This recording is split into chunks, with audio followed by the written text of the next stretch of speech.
Good morning, everyone. Welcome to Marquette City Commission Agenda Special Budget Meeting Tuesday, May the 7th, 2013.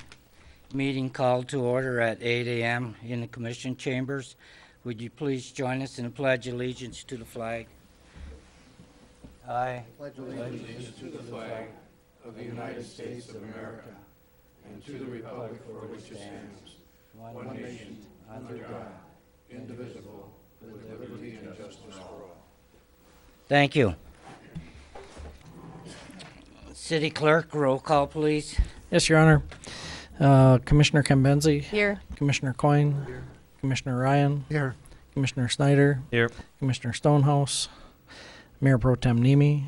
Here. And Mayor DePietro. Here. Commissioner Stonehouse is out of town at this time. Is there a motion to excuse him? Commissioner Nemi. Thank you, Your Honor. I'll move that we excuse Commissioner Stonehouse. Second, Commissioner Snyder. Support. There's a motion by Commissioner Nemi, second by Commissioner Schneider to excuse Commissioner Stonehouse from this meeting. All in favor, say yes. Yes. Yes. Opposed? Motion passes 6-0. Thank you. Note of agenda changes, Commissioners? Seeing none? Excuse me, Your Honor. There'd be one thing, as we didn't approve the May 1st minutes, it would be appropriate to amend the That's right, agenda I to need a include motion. both the May 1st and May 2nd minutes at I this need a meeting. motion to amend the minutes as presented.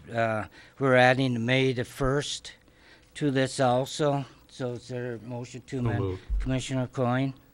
Is there a second? Commissioner Ryan? There's a motion by Commissioner Coyne, second by Commissioner Ryan to amend the motion to add May the 1st to the consent agenda. All in favor, say yes. Yes. Opposed? Motion passes 6-0. Consent agenda number 1, approve the minutes of May the 1st, 2013. Is there a motion to approve that, Commissioner Ryan? Well, I'll move we approve the consent agenda, which now includes the minutes for May 1st and May 2nd. Thank you very much. Is there a second? Okay. There's a motion by Commissioner Ryan, seconded by Commissioner Coyne to amend the minutes to include May the 1st and May the 2nd. All in favor, say yes. Yes. Yes. Opposed? Yes. Motion passes 6-0. Under new business, Commissioner Schneider? Point of order, we missed public comment Oh, yeah, sorry about that. and approval of the agenda. Okay. All in favor of approving the agenda, say yes. Yeah. I move we approve the agenda. Oh, Commissioner Ryan, okay. Is there a second? I'll to second. Commissioner Snyder, thank you. Getting ahead of myself here a little bit. There's a motion by Commissioner Ryan, second by Commissioner Snyder to approve the minutes of May 1st and May 2nd. The agenda. The agenda. All in favor, say yes. Yes. Yes. Yes. Yes. Opposed? Motion passed 6-0. I'll now go to public comment. Comments should be limited to 3 minutes per person. Please state your name and physical address when making public comments. Anyone wishing to address the commission at this time?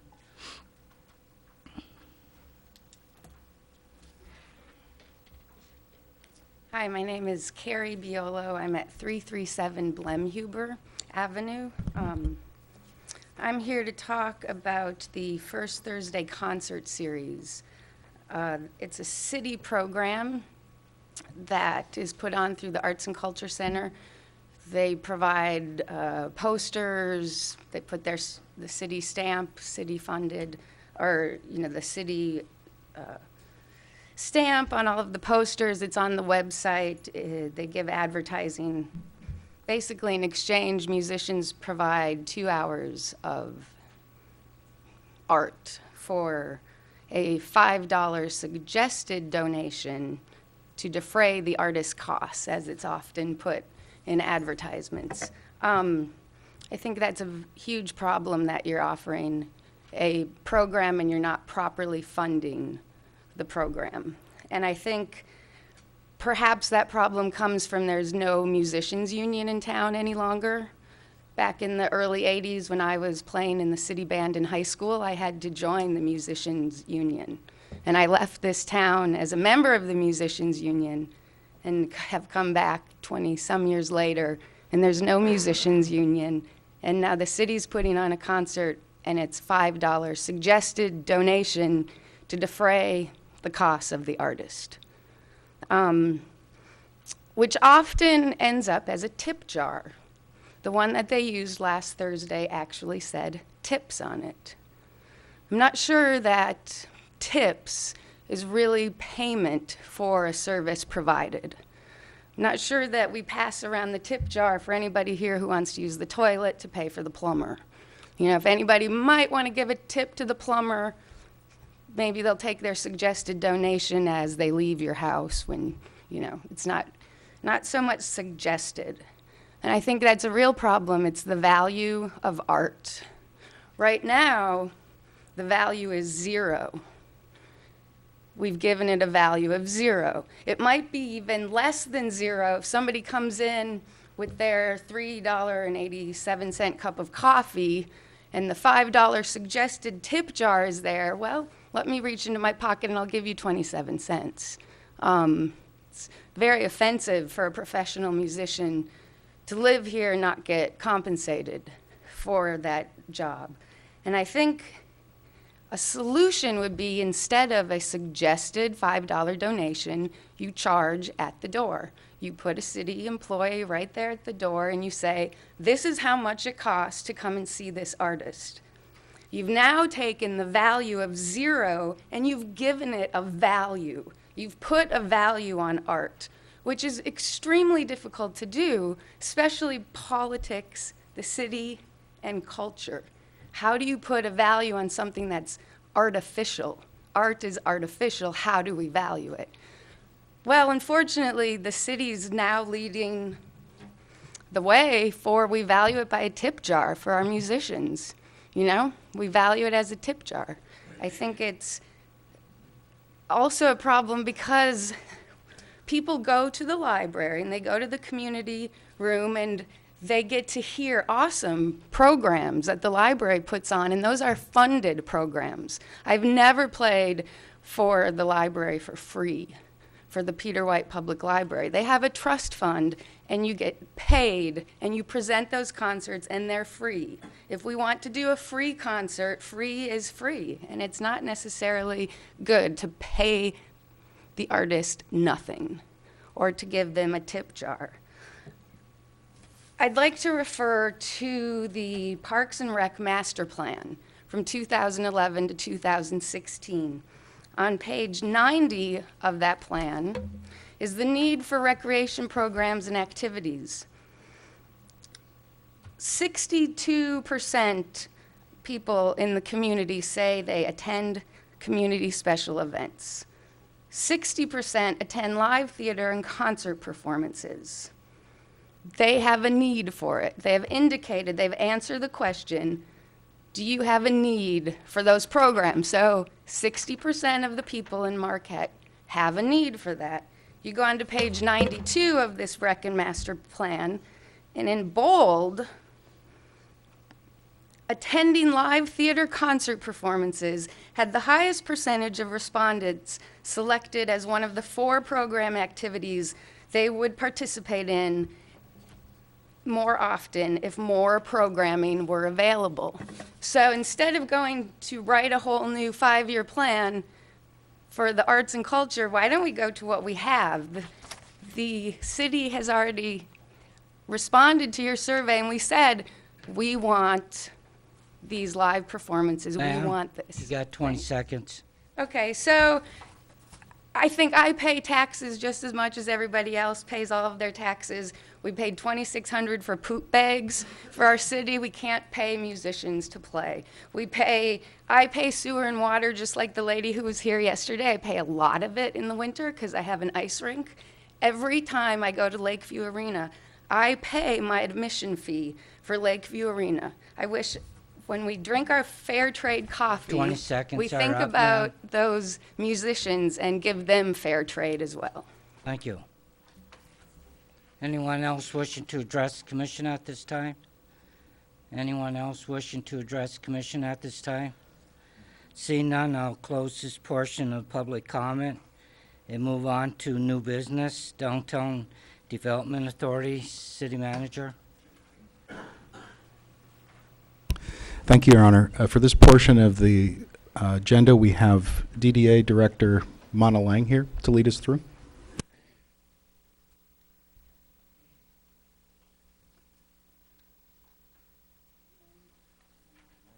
Good morning. Okay, I was just talking to your city treasurer, and I told her this is my 16th round of budgets with you, so you think I'd be practiced at it by now.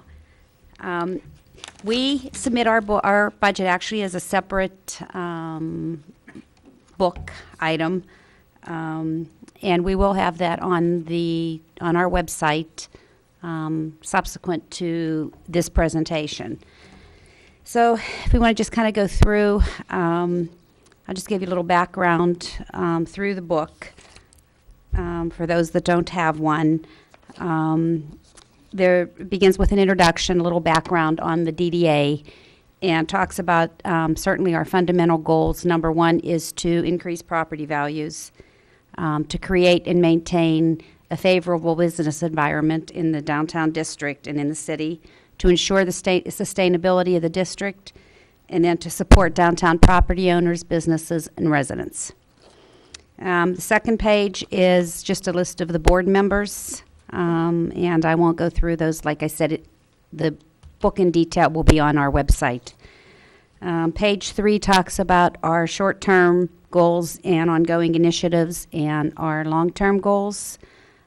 Short-term goals and ongoing initiatives is number one, to implement changes to the parking system subsequent to the recommendations that came from the recent parking study and analysis that we had done, to complete Main Street tower repairs, continue to work on aesthetics and pedestrian friendliness of the district, to work to expand utilization of the Marquette Commons facility, to work on branding 3rd Street, the traditional downtown, Barriga Avenue, and the west end of the district.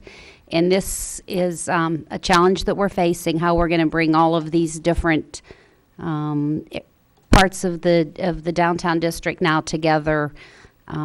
So we'll be working toward that end to, I think, create a unified district, but also to allow these different areas to maintain their unique characteristics, to work better to engage our businesses, and also to work on some professional development and business training. We are looking at the potential of bringing in Zingerman training next year for the businesses, and hopefully maybe being able to offer a small scholarship to each of them. To expand our collaboration and partnerships, work with the owner of the Delft Theater to maintain the historic marquee, to work with the city administration to look at policies, ordinances, and regulations that affect our businesses downtown, to work to provide a higher level of maintenance, in particular snow management, to maintain decorations, flags, banners, lights, also to increase our information exchange with our constituents, to have a higher presence on the web, Facebook. We do a monthly newsletter. We do a biannual newsletter as a supplement with the Mining Journal, to continue that and to increase that, to continue to explore and pursue grant opportunities. We've been pretty fortunate with that, working with the city with a lot of our grants. Since I've been in my job, I know we're close to about $6 million in grant funds. To support the farmers market, to cultivate a positive attitude about downtown and continue to cultivate that positive attitude, and then expand promotion for both downtown and the city.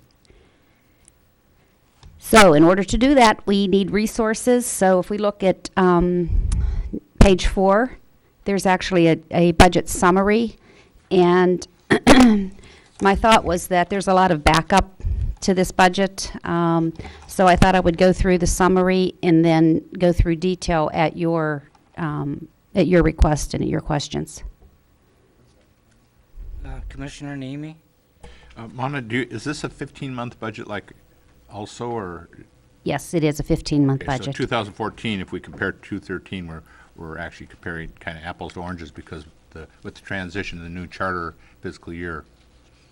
Yeah, it really is, and that's one of the things that I was going to bring up when we got into the detail on page 7 is I do have the percent of change, but it's really a non-issue because it's hard to compare Right. the additional quarter I was just of. looking, I guess, at the summary revenue where we go from 682,000 to 733,000, and the 733 is actually a 15-month revenue generation. It versus- is a 12. 15-month, except for, I don't know if you want to get into the detail now or not. It is, except for the TIF and the taxes. Okay. Because your new charter calls for those taxes to be due the middle of September. So we don't know the first 3 months of the fiscal year. We don't know how that revenue is going to come in. Okay. So all of the other revenues are on a 15-month. So that is just natural growth, not a function of the 15-month budget. Well, it's both, but the largest portion of that would be taxes and TIF, and that's zeroed out for those first 3 months because, again, the date of the Tax collection. has been changed. Does that make sense? Mm-hmm. So if we look at the summary, then the revenues in 2 mil taxes is 733,344. Oh, I see what you're saying, Bob. Yeah, that is just taxes and TIF, and there is that is natural growth in there. Okay. Yeah. Parking revenues 176,200, and that is 15 months. And then other revenues such as some promotional income that we get, sponsorships, interest, commons rental would be part of that 77,000. For ordinary revenues, the 987,261, and then 23,300 is some outstanding grant funds that I still have coming in, for a total revenue of 1,010,561. We anticipate carrying a balance forward this year of 1.397 million. And then operating expenditures of 853,349, debt service of 115,250, and capital projects of 384.11 for total expenditures of 1.35,352,610. The difference in the income and revenue of that is also of bond funds that we have carrying forward that we need to expend in the next fiscal year. So we have about 300,000 in bond funds yet to be spent. So we anticipate going into then the 2015 fiscal year carrying forward a balance of $1,055,000. So that's the summary.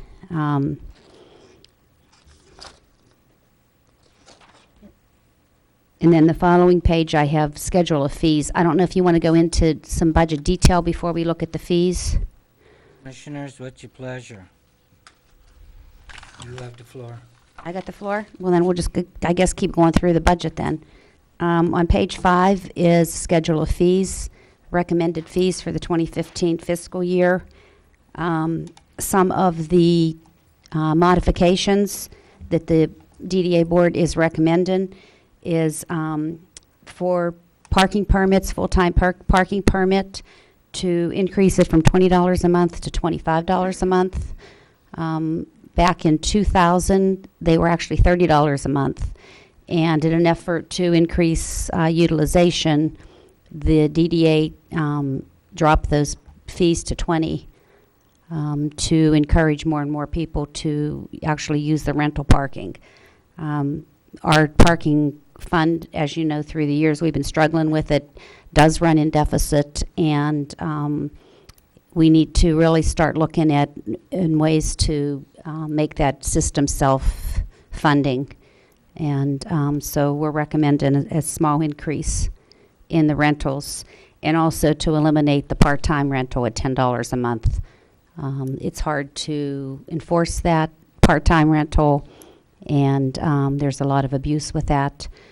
So those would be the two parking fees. Also, to increase the meter revenue from 25 cents an hour to 25 cents a half hour. I don't know when the last time the meters revenue was increased. Probably when the meters were put in the 50s, I would think. And then the commons rental would remain at 50 an hour for private use, 35 an hour for nonprofit. So none of that would change. The farmers market booth at $60 a season per booth, $10 a day for a daily vendor, $25 a season for tent rental, $10 for electrical, and that is really reasonable. My surveys of farmers markets across the state, most are charging $200 to $300 for a season. And then the Blueberry Festival, the booth will be increased from 35 to 50, and then 35 for our downtown, any downtown business owner. And then page 6 is just really a picture of what we look like. As you can see, TIF revenue is about 70% of our income, and then parking revenue would be a second as far as our revenue sources. And then there's a breakdown of expenditures. About 32% is for maintenance and parking. 20% is just for operations and administration. And that operations and administration also would include insurance, those type of expenditures. Farmers market, we spend about 5% of our income supporting the farmers market. Promotion and events is at almost 6%, and that has increased over the years as we've taken on more and more responsibility, and also support for not only organizing and putting on events, but also supporting other events in the community. And then page 7 is actually the budget detail, and I'm not going to go into the detail on that unless you want me to, or unless you have any questions. You want to take a quick look? Commissioners, what's your pleasure? You have the floor. Okay. And then the next pages, which is 9 and 10, are actually a breakdown per fund, per item of our budget and our operations. So you'll see parking, management, which includes sidewalk maintenance, that type of thing, TIF funds, and TIF is obviously for capital improvements. We also use TIF to support parking operations, and some of our maintenance operations. The next column is the farmers market, and brings us to our total general fund expenditures. And then the 2011 bond, as I indicated, we had about $300,000 of carryover that we are going to spend in the next fiscal year. And then the 2014 budget, which is a 15-month budget.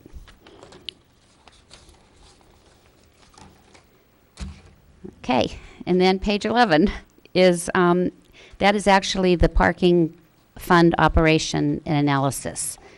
And as we go through the years, we continue to supplement and fund the parking in the downtown with TIF money. And we are really looking to move away from that supplement. The DDA believes that those TIF funds can be used for better purposes, for capital improvements and that it's really the users and the abusers that should be paying. So in order to bring that to a zero or a positive balance, we're looking to start to implement some of the recommendations that came through in the parking recommendation and analysis plan. And as you can see, we have we manage 7 public parking lots. They're all owned by the city. It's all city property. We manage it for the city. We have 7 public parking lots that contain 500 parking spaces. The parking structure, which we just completed a $1.2 million restoration project, has 244 spaces, 558 on-street parking spaces, 115 in North 3rd Street, 443 in the traditional downtown, and we right now have 149 meters installed. Page 12 is actually a detailed breakdown of promotion funds. We are looking at some new events this year. We started the Downtown Rail Jam, which was popular. We did receive some sponsorship funds in that. The group that is working with us, the volunteers, would like to expand that. And then we are also looking at doing a Oktoberfest on Barrick Avenue, so that would be a new event. We have $78,200 that we spent on promotion and support for events. And I also have a list below. We have requested some fee waivers from the city with regard to street closures, and should those not be approved, then that is the figures below are the amount that each of those events would increase. And then the last on page 13 is our capital budget. And we're looking at curb and infrastructure improvements that we have identified for $145,141. Some pavement that needs to be taken care of, some repairs in parking lots of $36,800. An additional $12,120 for the Marquette Commons. We are enclosing the vestibule, and we're going to put some heat in there to make it more user-friendly. Main Street Tower needs about $66,000 in repairs, and that is basically just maintenance repairs, new roof. All of the windows need reglazed. And then we have budgeted $88,000 for new parking equipment, and that would be for meters. And then almost $11,000 for some additional benches, garbage cans, bike racks, just some street amenities. So the total capital budget is $384,011. Commissioner Schneider?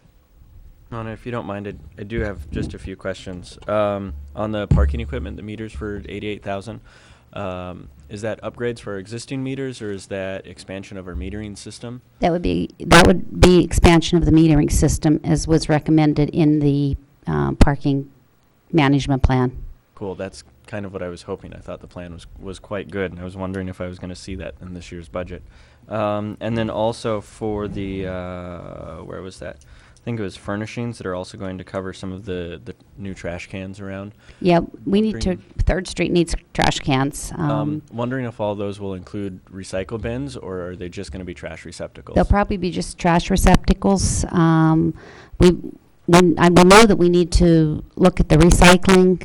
The question is where and how that we need to address that. It's a big question. That's something that I hear from our residents all of the time, that they get frustrated that it's just a trash can sitting there. I know we just received a grant to be able to deal with some recycling, and I look forward to that. Just had to ask. Thank you. Any other commissioner at this time? Commissioner Ryan? I assume your business members agree with the idea of increasing the parking rate. That seems to be kind of substantial. Well, we've not. You talking about the parking rentals? Oh, the meter. Well, we've $25 a half hour. 25 cents. 25 cents. Yeah. I know it's. Well, we've not really vetted that yet. I guess the question is, do they want to continue to see this TIF funds go into support parking? Or is it a question of, what goes into covering the operations isn't going into improvements? And there will always be free parking. Part of the recommendation is that there will be free parking. The idea behind the meters is that it's convenient parking. So if you want to walk a block, then you get free parking. If you don't want to walk a block, then you pay. I'm not. Yeah. I'm not arguing for Yeah. it or against it. I'm just saying the people who will probably be most affected are the business owners downtown if people see it as kind of meter shock. And I Right. realize we're only talking Yeah. about a quarter, but that's the way things work in this world. So just a Yeah. question. We've not, I guess the DDA board is appointed by this commission to do what they believe is the best for the downtown district. And so the business owners, I guess, have to, to support them in their endeavors to do that.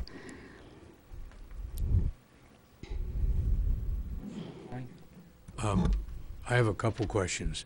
I'm embarrassed to ask, I don't know what the Main Street Tower is. Oh, What are okay. you referring to when you say that? The Main Street Tower was built back in about 2000, and it is in the center of the block of the 100 block of West Main Street. And it is adjacent to the North Main Street parking lot. It has an elevator in it and a stair tower to bring the parking that is in the rear of the building, Okay. make it convenient to use that and walk through up into Washington Street. Okay, I know where that is. I just wasn't aware that was what it was called, because it looks like an elevator and Yep. stairs Well, rather it than is, a I tower. guess. I don't know that it has a formal name. I guess Okay. it's, we refer to it. It's on Main Street and it's a tower, so. Okay, a couple other questions. Two about the parking structure. In it, there's a plug for electric vehicles. Yes. Occasionally, I've walked by there, and there's a non-electric vehicle sitting there. That doesn't make any sense. And so people who have electric cars can't park there because a gas car is parked there. And I don't see any sign there saying, don't park here if you don't need it. And is there any charge for that, or is that free to people? That is, right now, that is free. We have the ability to charge, but it hasn't, I get a monthly monitoring report, and they're really not being used right now. So I think to do a little more, we need to do probably a little more press on that. When you say there's is there more than one? There's 4. 4. There's 2 stations, each have 2 hookups. Is it fair to say that in your monitoring, you've noticed people parking there? Yes, Okay. yes. That doesn't make any sense. Okay. The parking structure itself. Yes. You just paid $1.25 million to repair it.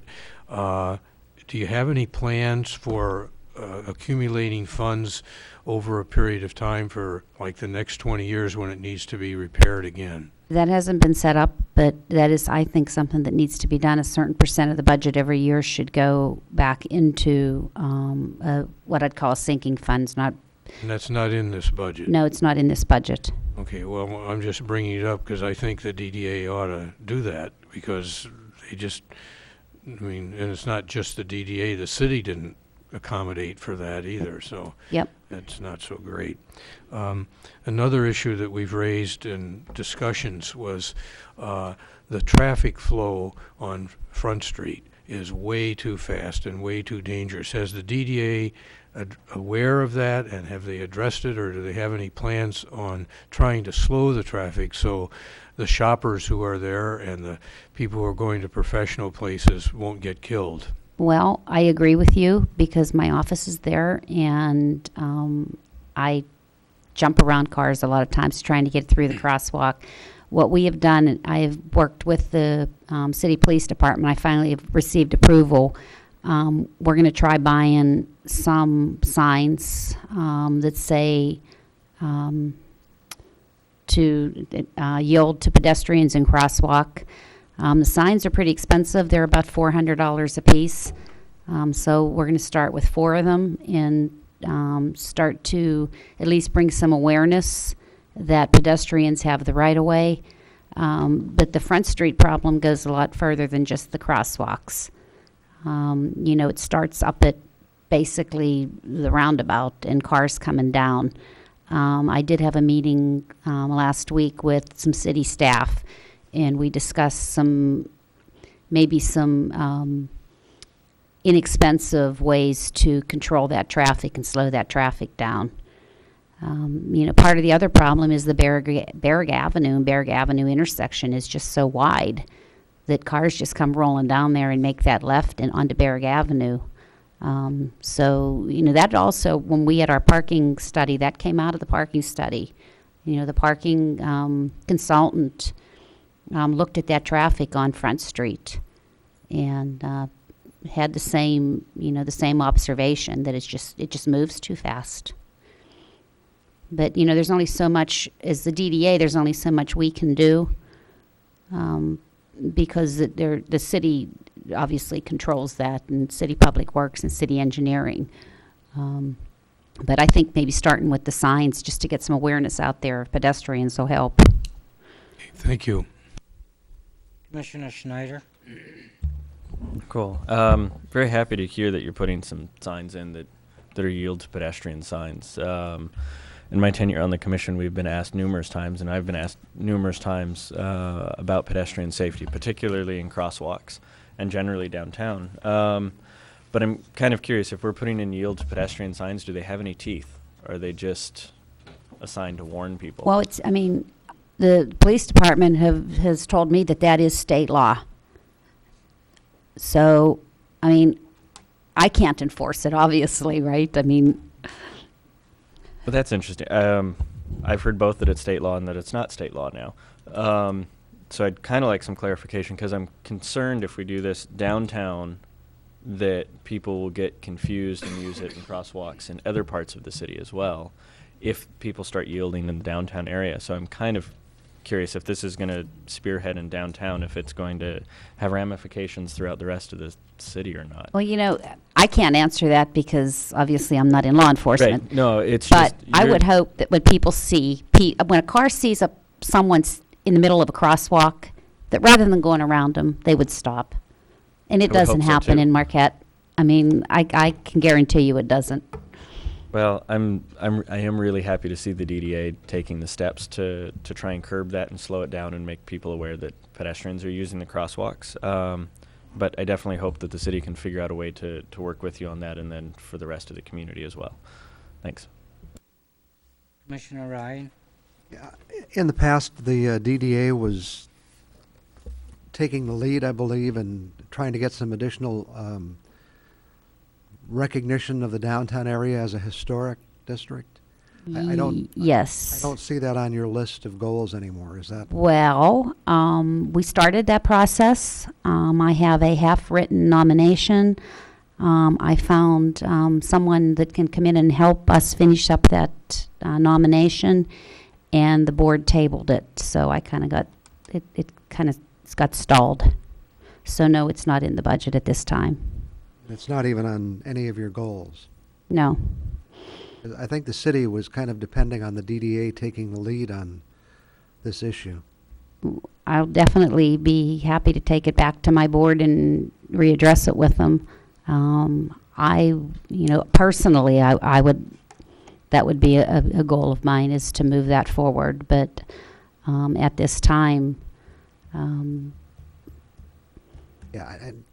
as I say, it in fact, we were at a meeting last night talking about signs, and I raised the subject, and the answer was that the DDA is taking the lead on this. Now, there's some controversy about it, apparently, and I've heard both sides of the story, that right. that this will have some major impact on property owners, and then I've heard that that's not true. So I don't want to get into that whole debate. Yeah, here. actually, it does. The National Register listing does not have a negative impact on property owners. There's no regulations unless you want to use federal tax credits. And then at that point, it would have an impact. So as far as that, now a local historic district would. So I'm definitely, it's probably something that should be reopened for conversation. I know the city's master plan addresses the city pursuing a historic district for the downtown also. Well, and, there are many people, including me, who feel the real charm of downtown Marquette is the historic structures that we see, and Right. they're quite unique, and I think, it would be unfortunate if we lost that, and so hopefully that gets on somebody's agenda. Well, we'll see what we can do. Commissioner Nemi? Thank you, Your Honor. Getting back to parking, I thought it was interesting, the plan that you presented to us, to talk about eliminating extra curb cuts or entries into, especially like in 3rd Street. And I think of an ideal candidate might be at Bango's, where they have that driveway that goes between the house and Bango's. Right. That is probably a convenience at times, but it could easily be cut out, and you could probably get 1 or 2 spots on 3rd Street as a result. What is the status of that? Is it too early on that, or? No, I don't think it's too early, Bob, but actually as we've gone through kind of a implementation strategy, and we're going to phase it in, and the 3rd Street portion of that, we believe, should be put on hold until we go through the 3rd Street Sustainability Planning Project and see what comes out of that plan before we start to make changes and then go back and try to make other changes that have come out of that plan. And I think some really positive things are going to come out of that planning process.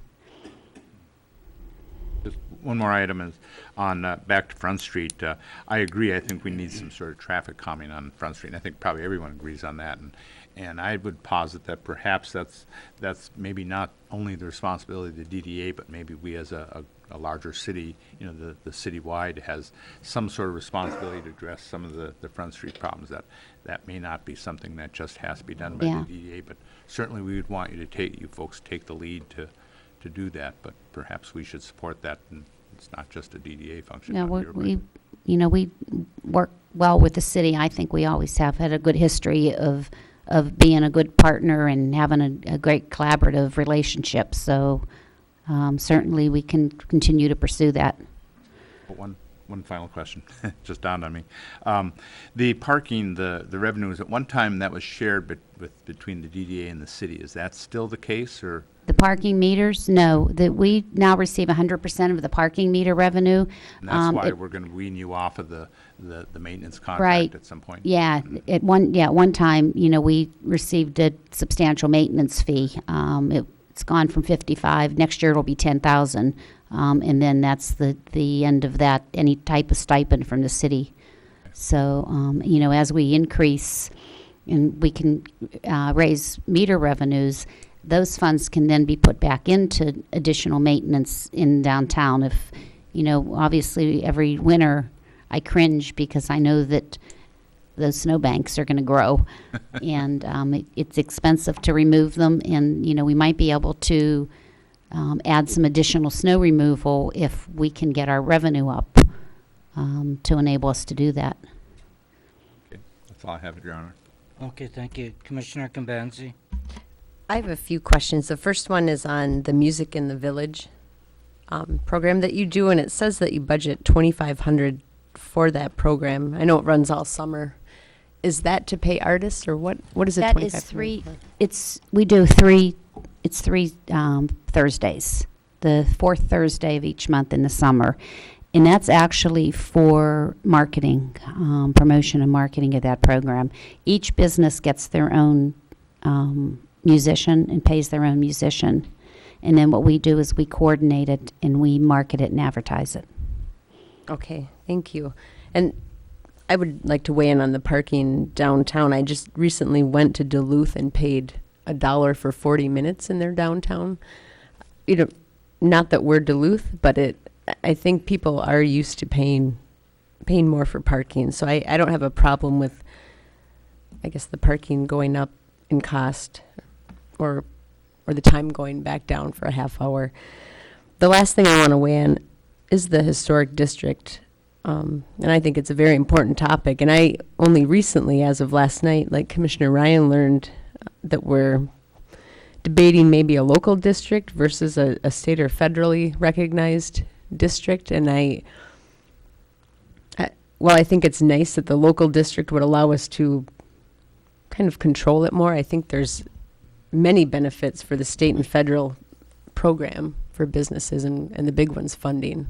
I mean, there's a lot of money out there for businesses to make that investment, and it's something that I think would be worth the time and effort on our part as a city commission to meet with the DDA if there's a big interest in this. And so far, I think there is. I've heard a lot of community members talk about wanting to get this in place. So I guess it'll be on my radar to bring up and hopefully coordinate something. Thank you. Commissioner Coyne? I have a question. I want to follow up, though, on Sarah's comment. I was up in Calumet this winter, and the town of Calumet, and it's a National Historic Park now. And I was visiting a friend, and I went to his house, and it just was a dump. I mean, just awful. And down the street, there's dump, dump, dump, awful.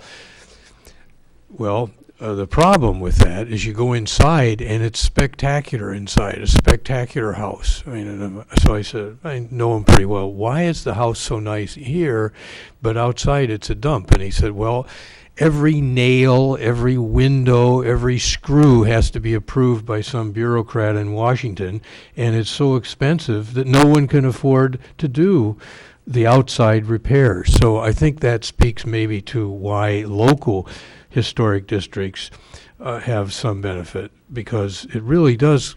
I mean, that's just such a striking example of the idea being good, but all the bureaucracy and requirements being so obtrusive that it defeats the project. So just share that with the local federal debate.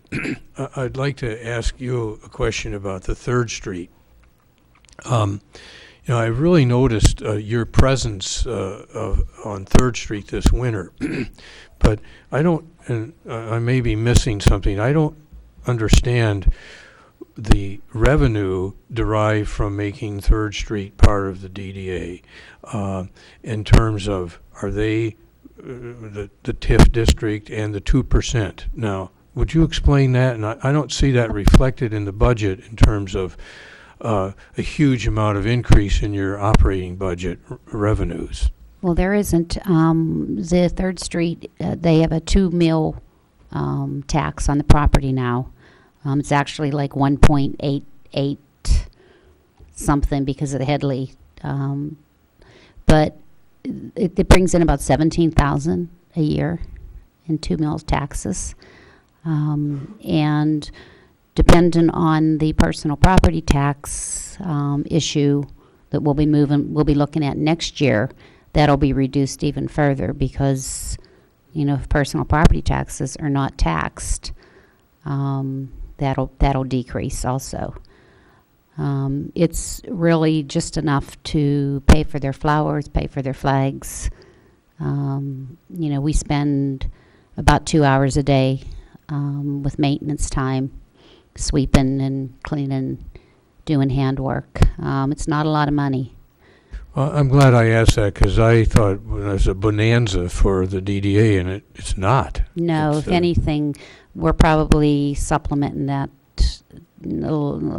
quite a bit because the DDA board felt very strongly that it's important to bring 3rd Street along, to make that connection with the university and to support those businesses and those property owners, because that also reflects on the traditional downtown. There's no way of increasing revenues there? There would be. I mean, there's other funding mechanisms. Once again, dependent, I think what comes out of this sustainability planning project, there's sources. We could do like a business improvement district, where there would be a business improvement district, which would be an additional funding that the property owners and businesses would provide. Should there be a major project, we could do a bond fund, and the city commission, if they were willing, could do a TIF. So yeah, there's a lot of avenues and a lot of options, but we want to make sure whatever we do is the right thing to do for 3rd Street and for the city. Okay, thanks for clarifying that. That was a real misconception I had, and perhaps others had too. Thanks. City manager? Thank you, Your Honor. Only to reinforce what Mana has just said, and from some of the discussion yesterday, you may recall Director Stakowitz mentioned that we've got the planning kickoff for that whole 3rd Street corridor coming up. We've got world-class people who are going to be helping out with that, and he's encouraged the commission to come and see for themselves what that process is going to look like and what some of these options might eventually look like. Thank you. Commissioner Ryan? First of all, just regarding Commissioner Coyne's comments about Calumet, I think they're a national park, which would be quite a bit different than what we're proposing. I think when you become a national park, I mean, then you fall under a lot more regulations than being a designated national historic location. Anyway, I just wanted to say, I assume we're getting close to the end of this, that I really appreciate all the DDA has done, and I really appreciate your leadership. I think the success of the downtown is directly related to what the DDA has done. And even though we may have some questions now and then, I think they've done a tremendous job in making Marquette's downtown, just outstanding. When we look at downtowns throughout the state, where many fail, we're succeeding, and I greatly appreciate that effort, and I think it's really worth the investment. And again, I appreciate your leadership. Well, thank you, but we can't do it without the support of the city and without the support of the city commission. I mean, that is, I think, a reason that a lot of downtowns do fail. Is you need the support of the residents in the community, and this community, I think, is invested in downtown. Commissioner Nemi? Thank you, Your Honor. I guess I'd kind of like to echo what Commissioner Ryan said, and I appreciate the compliment, but I think the driving force behind downtown is you, the DDA, and the merchants down there. Perhaps the city as a whole supports it, but certainly I think we have a unique downtown. But I guess just kind of tongue-in-cheek, when you talk about the two mills being rolled back by Headley, are you limited to that 2 mills, or could you levy 3 mills so you can avoid the Headley rollback? I don't think so. I think that Act 197 it has a 2 mil cap. Caps it, okay. Anything else, Commissioner Nemi? No, that's all. Thank you. Thank you. Any other commissioner? Commissioner Kimbenzi? Well, I said it before, too. I think what you do as the director of the DDA really comes through, because I know you work really hard to make sure that the businesses are taken care of, and the amount of grants you have gotten since you've been in that position, it's remarkable. I mean, really, I'd like to let everyone know how hard you work and how many of those grants you've captured, because it truly makes a difference in the programming, the studies, everything you do. So thank you for your hard work on that. Thank you. And those of your staff. I have one question. It came up last night, and that was the possibility of expanding the DDA further down Washington Street to Lincoln. And it came up as we were talking about signs and maybe areas we'd like to be sensitive as far as what we put in place with ordinances. Do you have any comment on that? Is that... Well, that would be a big district. It's a big district now. I mean, it's really a big district now. I think that that might be something that the consultant that we're bringing in for the 3rd Street sustainability, that may be an issue that we might want to go back and, when we're finished with the 3rd Street, maybe have him give us some advice on. I guess what I've heard from most people is they would like the park to be included. They like how once you turn that corner after Lincoln, you kind of look down and you see the entire city. So that it comes up, and I guess as we're planning, it's something in my head that, would this change, or is it a possibility? So, I mean, it's always a possibility. That's that's the pleasure of the city commission, working with the DDA board and authority. okay. Thank you. Any other commissioner? I'd like to echo that too. I know when you first started with the DDA, you did baby steps as far as expanding from block to block, and then the Third Street Business Association seen the benefit of belonging to the DDA. And then as the businesses grow on West Washington Street from 7th to Lincoln, I'm sure those people are going to approach you also, not this year, but in the near future, because there is a lot of good benefits to it. And I hear that all the time with people coming down Lincoln Street and turning left and headed east towards the lake, how beautiful it looks that way, And so, exactly, everybody's pretty much on the same page when they're looking down east onto Washington and headed into town. It is a beautiful sight with the tree removals and a lot of improvements. So we appreciate that. And one other thing I wanted to put on your radar is about a month and a half ago, we were talking about pedestrians right-of-way. State of Michigan, I believe the pedestrians don't have the right-of-way. And we hear both, but I think the state of Michigan does not. Just because you're in a crosswalk and you get hit, that doesn't mean you have the right-of-way. Now, I'm not speaking as a lawyer or a police officer. I'm just from what had been fed to me in the past.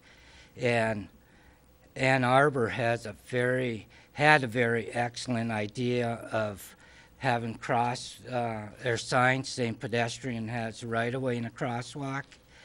But what happened is after a year or so of that going on, they found there was a lot of personal injuries from people stopping their vehicles, and then that vehicle would get rear-ended by another one because they didn't realize that somebody was going to step in front of them. And then that person seen the car coming, so they stopped and stepped back, and so now they're looking at eliminating that. So if you ever go on Ann Arbor's website. Oh, I've been to Ann Arbor lots of times. It's hard to drive a car in Ann Arbor because of the pedestrians, actually. Exactly. But, again, this is really beyond my expertise. I have to depend on the city police department and the city engineer to give us advice as far as that situation's related. Maybe we need to look at having a we had brought a walkability expert in several years ago. Maybe we need to look at something like that to help guide us, because it's certainly beyond my expertise. I just know that there have been a couple times that I felt the fender on the back of my leg. Exactly, that's what I say. But I've just thrown that at you. But you've been to Ann Arbor, a lot of other people, so they know the Russian roulette of. Yep. Yeah, I have the right of way. I'm going to cut in front of this car, walk across, but that's not always good either. Yeah. Commissioner Nemi? Thank you, Your Honor. I think the pedestrian has the right of way in a controlled intersection. Is that correct, Chief? That if there's a traffic light and there's a crosswalk, pedestrian has the right of way. But the other ones where there's crosswalks, they don't have. And is that where you're going to put the sign on? Well, actually, we're looking at Front Street and East Main Street, which seems to be one of the most dangerous, as does 3rd in Washington. Maybe we need to relook at that. I mean, why invest the money in the signs if 3rd in Washington, I think the signs would be appropriate, but perhaps the other ones, they might be a little. Maybe the chief can clear up the pedestrian right of way or not right of way. Sure. Everybody's a little bit right, including myself. If it's a marked intersection, such as the crosswalk painted stripes on the street, they can be control. The pedestrian would have a right of way if they are already in the intersection. And what Mana's talking about is placing, I think, Mana, like the poles in the middle of the intersection or middle of the street, just let vehicles know that if there is a pedestrian there, they have to yield. The other issue that the mayor was talking about was there are other city ordinances that give pedestrians exclusive right-of-way, which, in my opinion, is a little dangerous because then that would create an atmosphere of people just stepping out in front of cars, and if you don't have a familiar driving public, you suffer or risk the personal injury accidents. But what we're going to try to do is work with Mana and use the existing state law to our benefit. With Scott's help in the painting of the streets and things, I think it should work out. Thank you. Commissioner Nemi, you still have the floor. Commissioner Ryan? I was just going to throw in, I noticed that on that crosswalk at Marquette General Hospital where they've just put a little cone in the middle of the road, it seems to be quite effective. I'm not saying it's absolutely effective or should be a model, but many people stop. I've crossed that street and people do take notice of it. So I think some signage may help a lot, if we just encourage people to slow down and let them know that pedestrians are crossing. At least it's a simple, fairly simple step that can be taken now and hopefully have some good results. And I've seen the same scenario where on 500 block of West College Avenue, where the people cross, and if you're westbound, the car will stop and let the pedestrian go across, but the car eastbound doesn't. So the person's in between the cone and a hard place because not everybody obeys what the other driver's thinking. So, yeah, it's something that it works sometimes and not others. But Commissioner Schneider? Well, since we're on this topic, I guess I'm still a little confused, and if I could ask Chief Angeli to explain. So a painted crosswalk, say, on 4th Street or on Wright Street, what does that do for pedestrian and right-of-way? If they are in the right-of-way, if they're crossing, they have the right-of-way. But not if they're standing, wanting to cross. So they could Right. they could be waiting for 20 or 30 cars. They could be waiting for cars, yes. Okay, so, all right, thank you. In my understanding of this, that essentially negates the value of having a crosswalk anywhere in the city, because then if somebody's crossing the street, I'm assuming it's quite similar. And since we're on our budget discussion, I know that we're looking at having a lot of the crosswalks redone, and I just want to make it known that I'm not in support of having any of our crosswalks redone unless we actually have some ordinance or rule in place that protects people from them, because people are going to see them and think that there's some sort of right-of-way or designation given to that space. And if we don't have any rules that enforce that, it's just kind of a colorful safety mechanism. Thank you, Commissioner Schneider. So anyways, that's as clear as muddy water.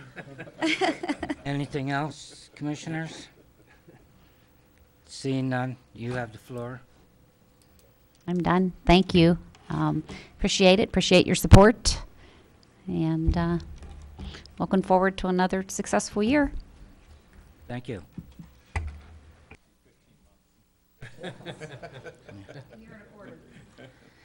With that, we'll be moving to number 3, the library, city manager. Thank you, Your Honor. Thank you, Director Lang. We have Pam Christensen to lead us through the Peter White Public Library budget.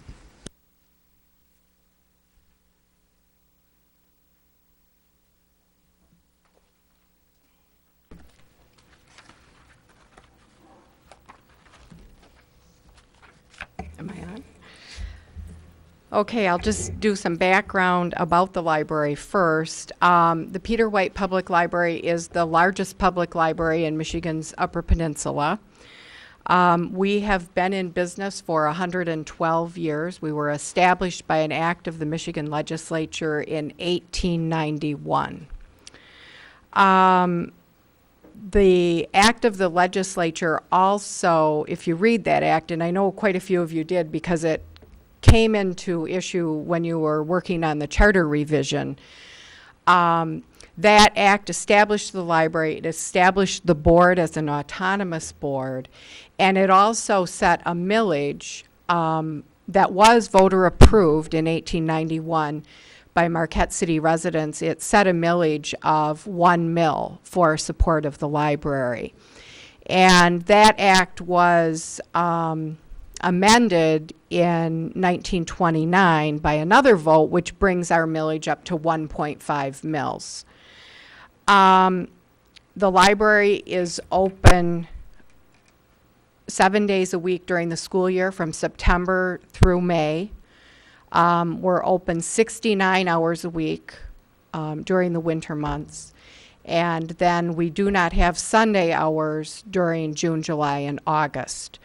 Many days, I think our average for daily visitors is about 950 daily visitors. There are many days that the library sees over 1,000 visitors a day. We have 41 employees, and our major revenue source is the millage from the city of Marquette. We also serve 5 surrounding townships in exchange for a 1 mil millage, and we serve 3 other townships in exchange for state aid and penal fines. We did, in August of 2012, there was a vote held in Powell Township, and we lost them as one of our contracts. We lost about $70,000 a year in millage income from Powell Township. So that has affected our budget this fiscal year. Another interesting source of our funding is penal fines, which is collected by the county courts and is distributed to the 6 public libraries in Marquette County by the county treasurer. We get about $100,000 a year in penal fines. Those are the fines that people pay for civil infractions of the law. So drunk driving, speeding, and misdemeanor offenses. So those are all collected by the county treasurer and then distributed to each public library in the county on the basis of their population. It doesn't matter who wrote the ticket or where the infraction occurred. That mechanism for funding public libraries was established by the state constitution because they wanted those funds not to go to law enforcement or the courts. They wanted them to go to an indifferent third party, and that would be libraries. We also generate about 10% of our operating budget by fundraising and grants and some fees for special events. We don't generally charge an admission fee for our events. We generally just take a collection. We have a collection, a box that people can drop donations in.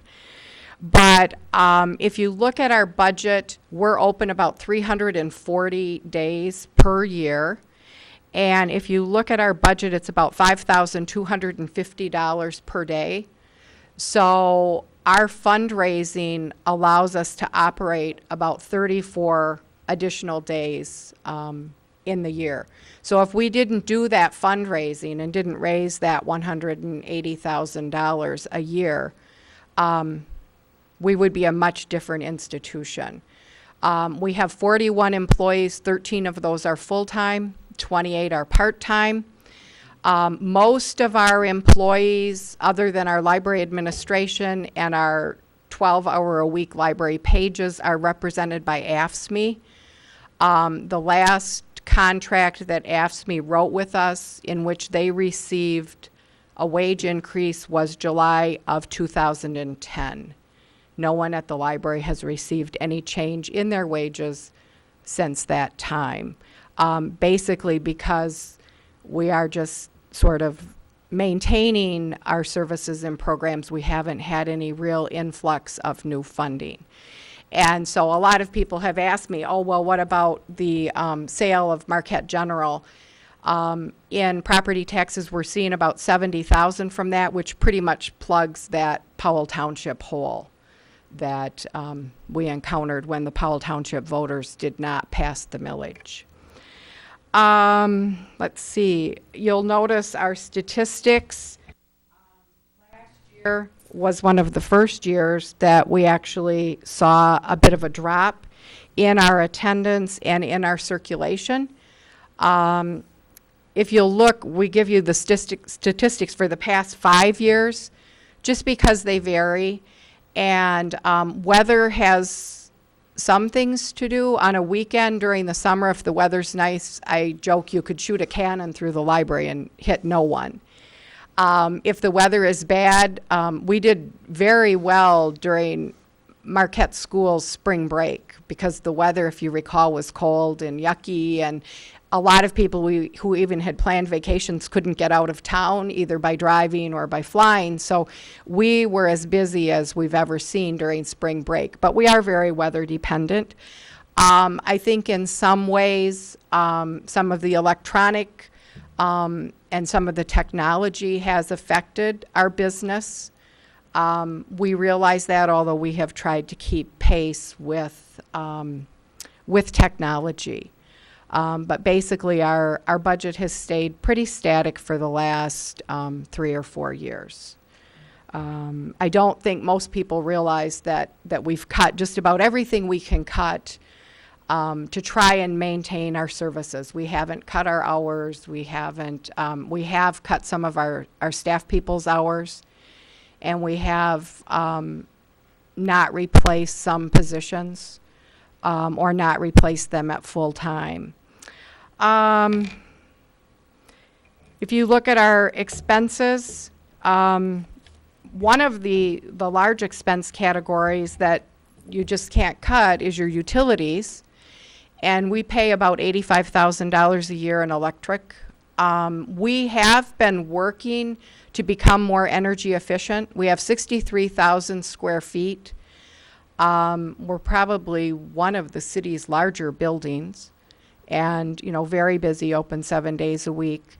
But we are working to try and reduce our electrical costs. We've been working with some of our contractors to change some of our systems. We're working with the Marquette Board of Light and Power to do some projects that will hopefully control our electrical costs or maybe even reduce them. That's what we're hoping for.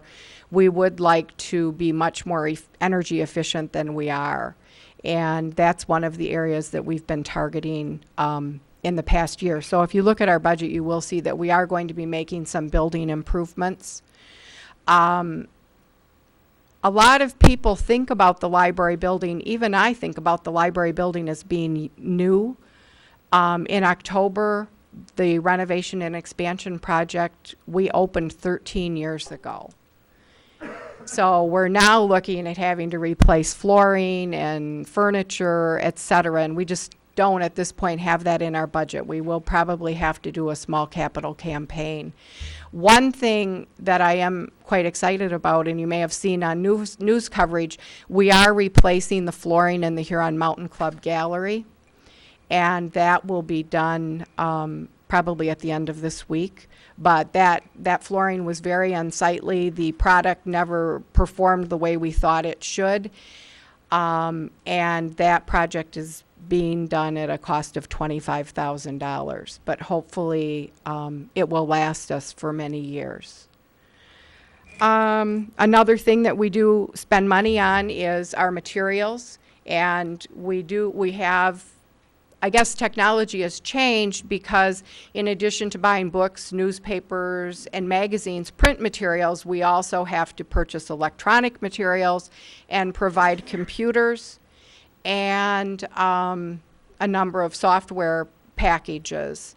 So our budget has not really grown for materials. We've had to shift funds or find funds for some of the new technologies. But we do offer downloadable ebooks and downloadable audiobooks. We also offer an online language class, which is called Mango, which is for conversation. And we also have probably in the last 6 months started a new service which is called Zinio, where you can get an electronic magazine subscription for free. One of over 140 titles that are available to our users. Each month you can look at the title in electronic form on your smartphone or your computer or your tablet. So those are some of the things that we've been doing.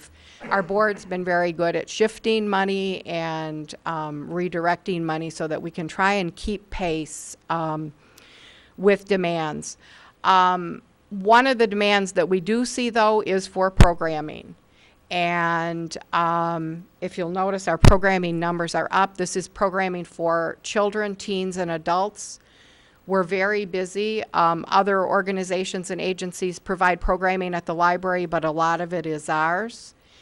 And we have a lot going on each day at the library that brings people in. I think we have a lot of lifelong learners in our community, and rather than studying books or magazines, et cetera, they now want to come to programs with university professors or retired professors who give classes, and visiting authors who we have come in. We have some musical programming, and that seems to be what our community wants right now. So we're doing more with that, and finding that really fills a need for the community. So rather than running through every one of these line items, I'd be happy to answer any questions that you might have. Commissioners, what's the pleasure? Commissioner Ryan? I usually just look through each one of these budgets, and the things that jump out at me. I do see where, you're expecting about a 10% increase in revenue through property taxes. So I assume that's primarily from the Marquette General, as you mentioned. Yes, I think that, plus, as you know, the value of city property has gone up. And So we are getting a nice little jump there. And overall revenues are up, 10 to 15%, somewhere in that range. The one that jumps out, again, I'm sure there's an answer, but we've never had a miscellaneous entry before, and this year we have 30,000 in expenditures under miscellaneous. Under expenditures? Yeah. Oh, you know what that is? No, that's why I asked. Okay, I remembered.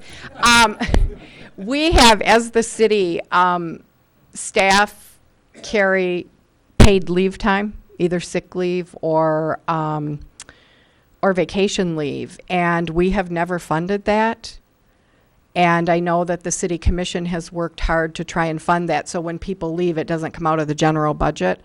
Our accrued leave liability is about $100,000, and so the board has taken that $30,000 this year and is applying it toward funding, setting up a separate fund to fund that accrued leave.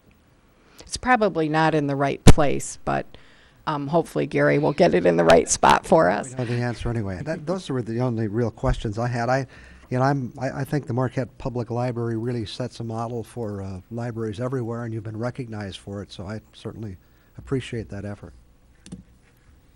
Thank you, Commissioner Ryan. Commissioner Coyne? Well, I would echo, the library, I think, is just a gem of this community and reflects the values of this community. And it wouldn't have happened without your leadership. You have really done a superb job getting it changed and making it move in the future in a very positive way. So thank you. Well, thank you. Having said that, I have a couple questions for you. You have 7 years left on the contract for the Arts and Culture Center. And I remember when the library was being renovated, there were a lot of naysayers about everything, but in particular, the community room where is now full and hard to schedule. And the discussions at that time were, that's stupid, we don't need it, blah, blah, blah. And frankly, you probably need a couple. I wonder, has your board begun to think about what to do in terms of renewing the arts and culture contract, or do you have need for the space, or have you done any thinking along those lines? Well, I think that's really up to the city, if they want to continue that facility. The contract calls for the art center's rent to be set at 10% of our operational costs, which are 10% of the utilities and 10% of our maintenance supplies, snow removal, garbage removal, that type of thing. And that certainly does help us operate. Because, as I said, we spend more on utilities than we do on materials. And so the Art Center has been a wonderful credit, I think, to the library. A lot of people don't realize that the Art Center is different from the library. They think that we operate the Art Center, and there's a little bit of confusion, and I don't know how you make that, more clear to people.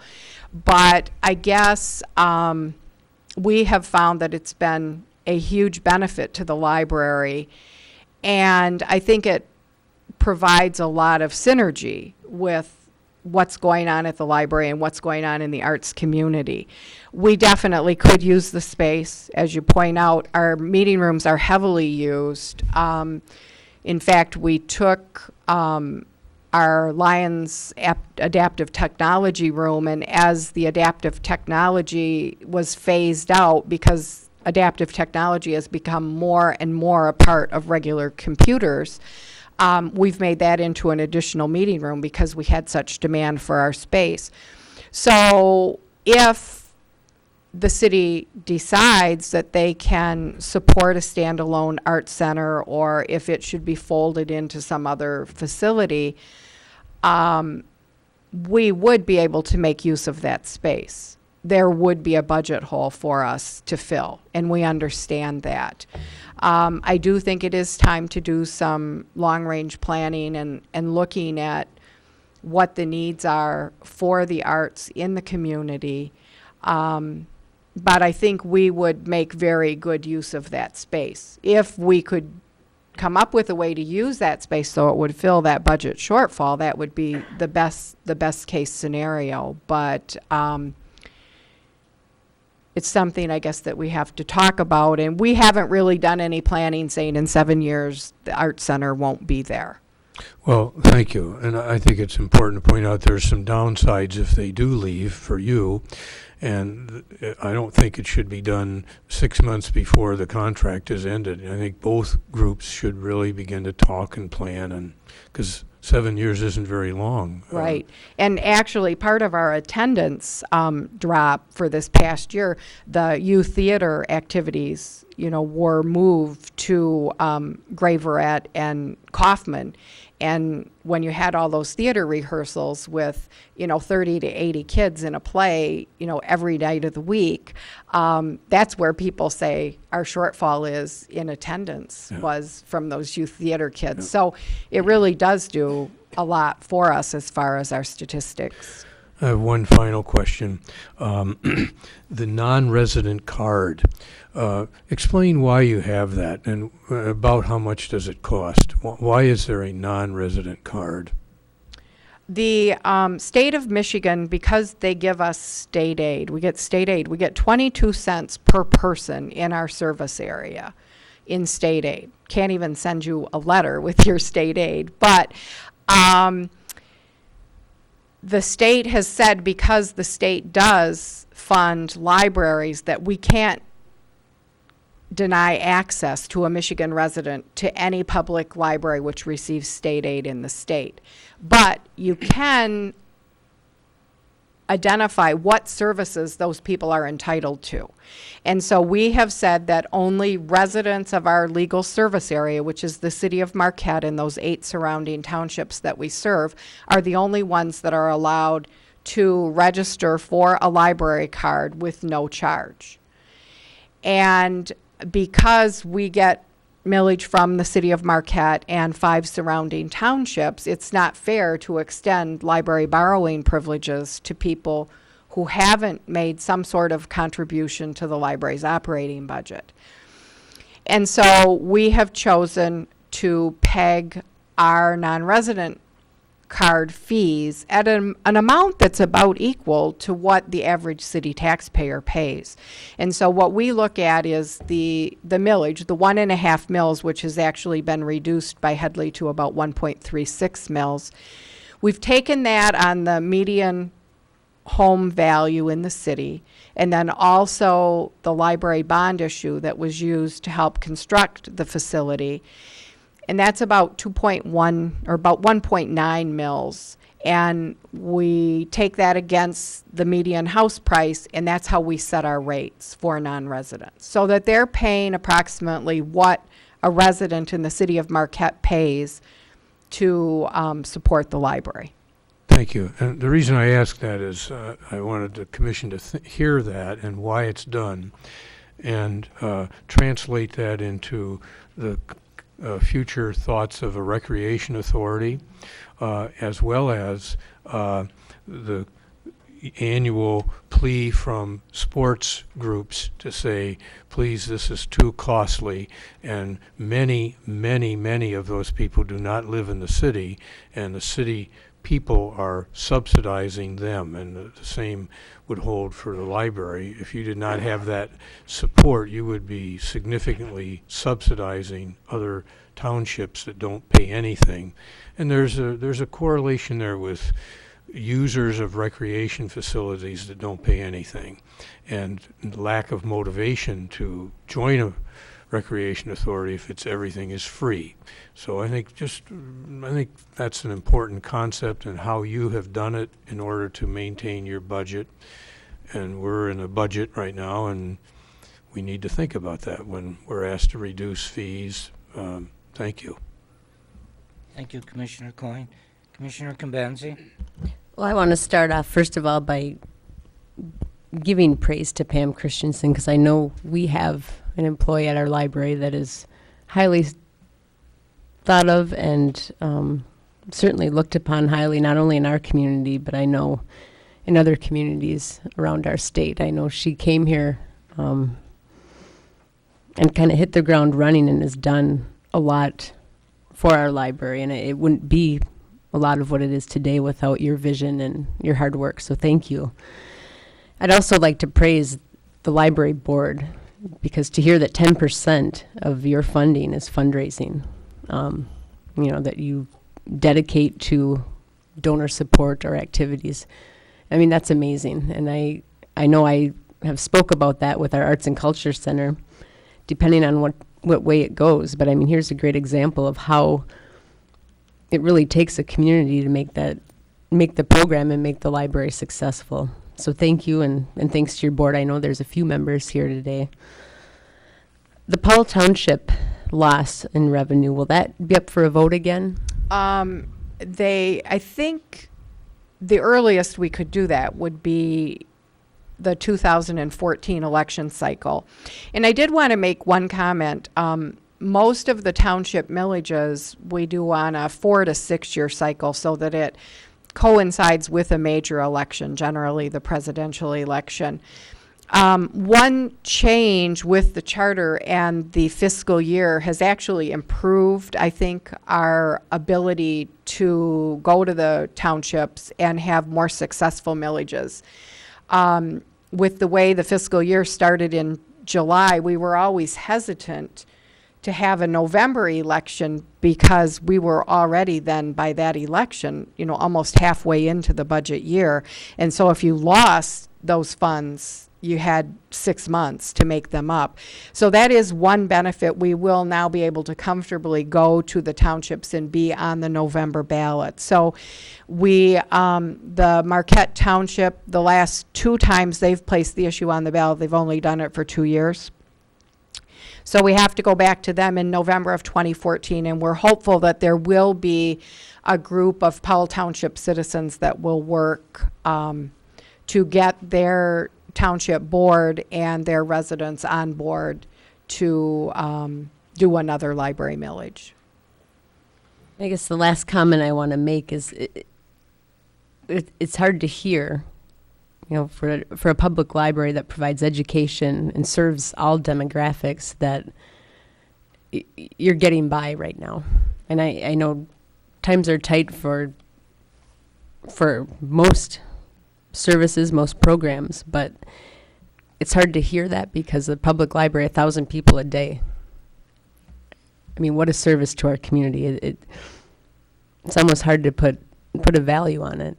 But what can we do to help? You're not here asking for anything from us, but I'd like to hear how we could be more supportive, maybe communicating more often, maybe sitting down and hearing the needs of what you're doing. Look at your visioning process. I mean, I really feel like it's our duty to help you be as successful as possible, and I want to make sure that we're doing that. Well, I think, having the townships participate and provide funding, we get over $400,000 a year from the townships. That's very important. So continuing to work well with the other townships and, trying to develop a cooperative spirit is very important.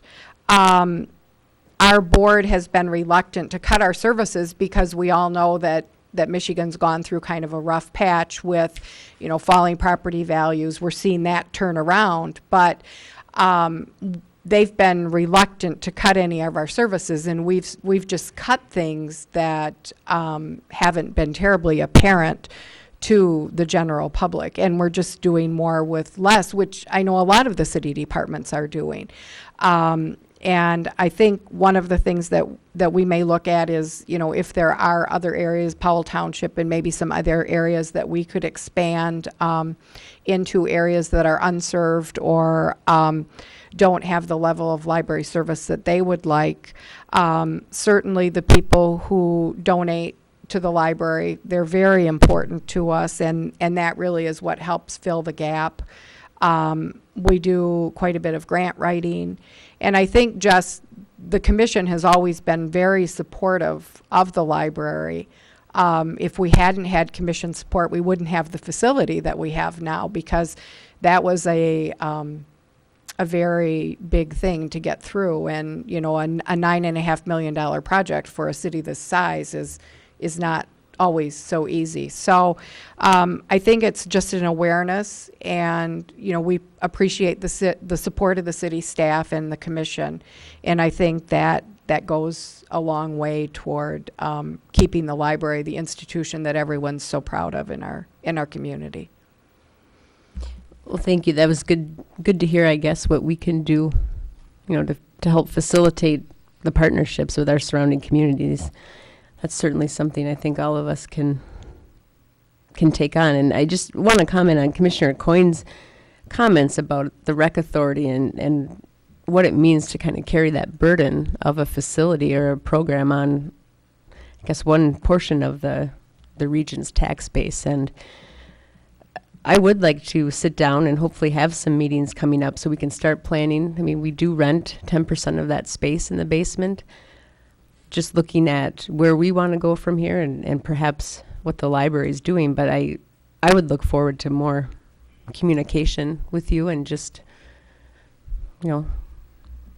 having our staff work, I guess, with you to come up with the best solution there to make it the best library it is today. So thank you. Commissioner Nemi? Thank you, Your Honor.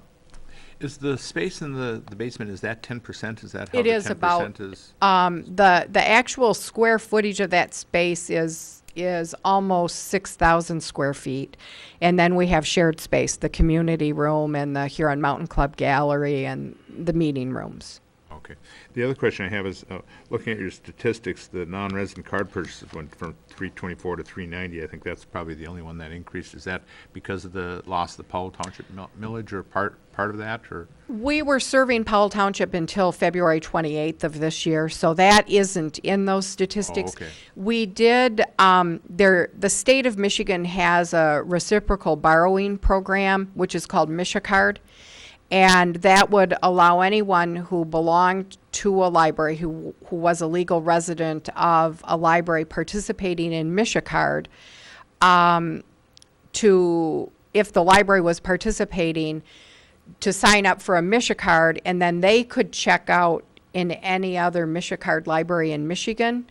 And we were a participant in MishaCard until about 2 years ago. The state notified all of us that they would not be funding that program any longer. They would pay if you lost materials, and they'd pay for you to send materials back to the right library. If, say, you had a MishaCard and you went down to Grand Haven and went into their library and checked out 10 books and brought them into Peter White and said, oh, can you mail these back to them, they would pay for us. You know, we'd get reimbursed for that postage if we had to get things back to the right spot. And when the state said that they were not funding that, our board was a little disappointed, because our state aid is actually, state aid for public libraries is set at 50 cents per capita, and at that point we were receiving about 18 cents per capita. And they just said, look, you know, they keep asking us to do more, and yet they're not funding. You all know about this. And so they dropped out of MishaCard. So a lot of people in Ishpeming and Negaunee and Republic and Michigami and other places that were using Peter White, either because they valued our services or perhaps they work in Marquette and, you know, they're here, so it's easier for them to come to Peter White than maybe their home library.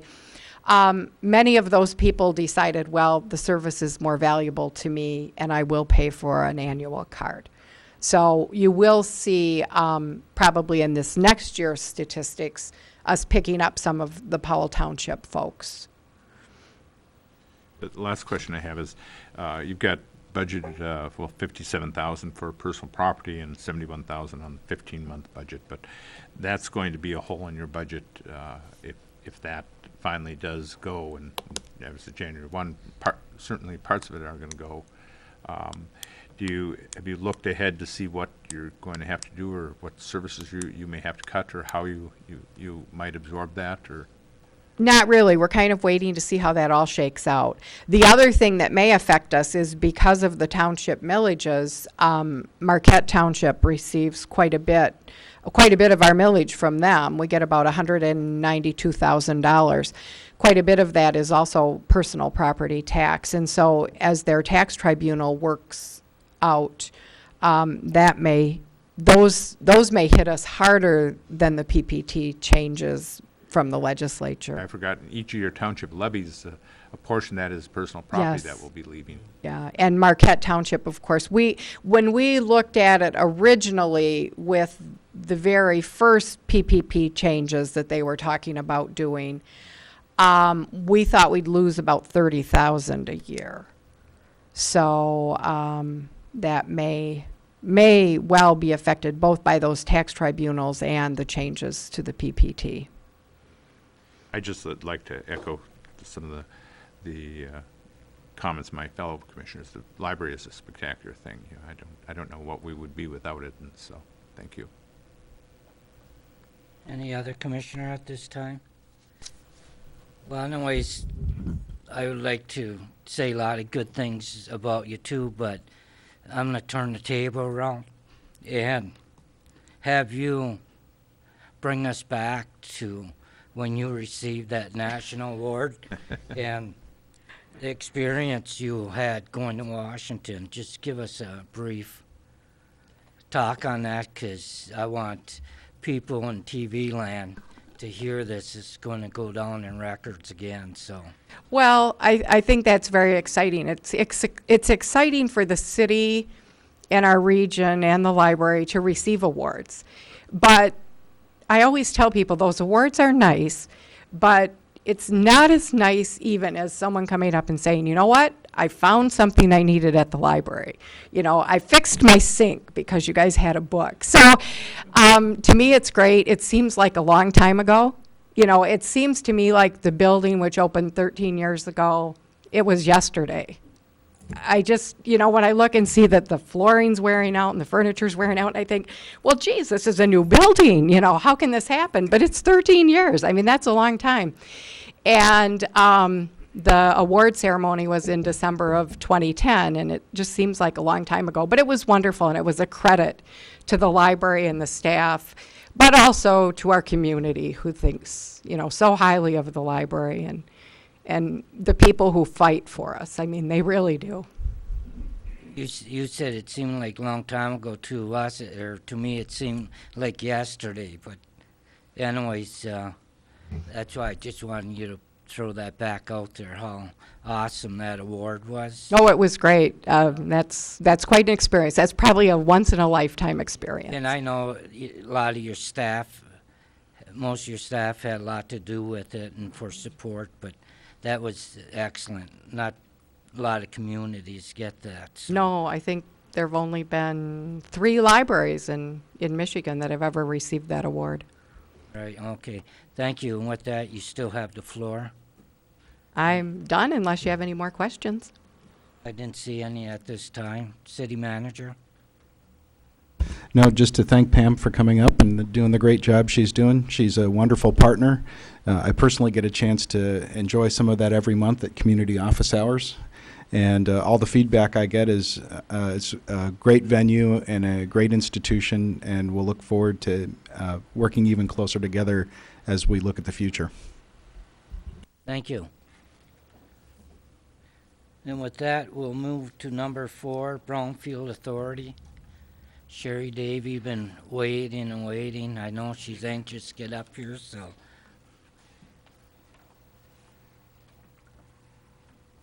Good morning.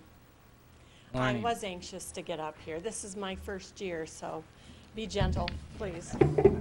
I have with me my team, and of course, our amazing treasurer, Diane, who keeps us all out of trouble. We have Mac McClellan, who is our consultant, who also keeps us out of trouble.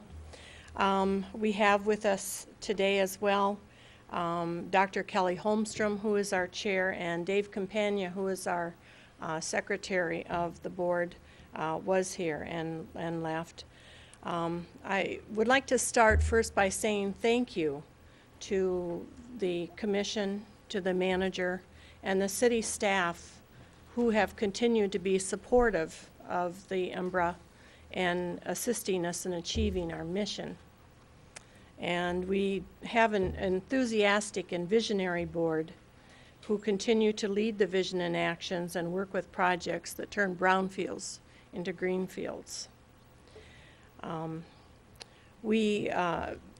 In addition to the financial support that the city has provided, one of the initiatives that we have recently undertaken is a policy that encourages new project folks to invest in helping to subsidize, if you will, the costs that come with developing a new project. So our board recently passed a policy that asked them to upfront funds that will help to develop the brownfield plan. And so that's one of the ways we're trying to help build up the resources until the projects that we have take off and sustain us. The other thing is, as you know, we have applied for an EPA grant, which will help us to identify sites. And should we receive that federal grant, we will be even more vigorous in finding new projects and supporting those who come forward to us. We currently have 3 active projects with which we work. The Cliffs Dow, which you're very familiar with, Founders Landing, and Viridia. And we also, in addition, have currently a small project that is in process that I anticipate you will be seeing probably in the next few weeks. Diane is graciously going to walk us through the budgetary figures. Mac will be here with any technical questions, and I, of course, will be here to try to field any other kinds of questions that you may have. So I think with that, we'll turn it over to Diane.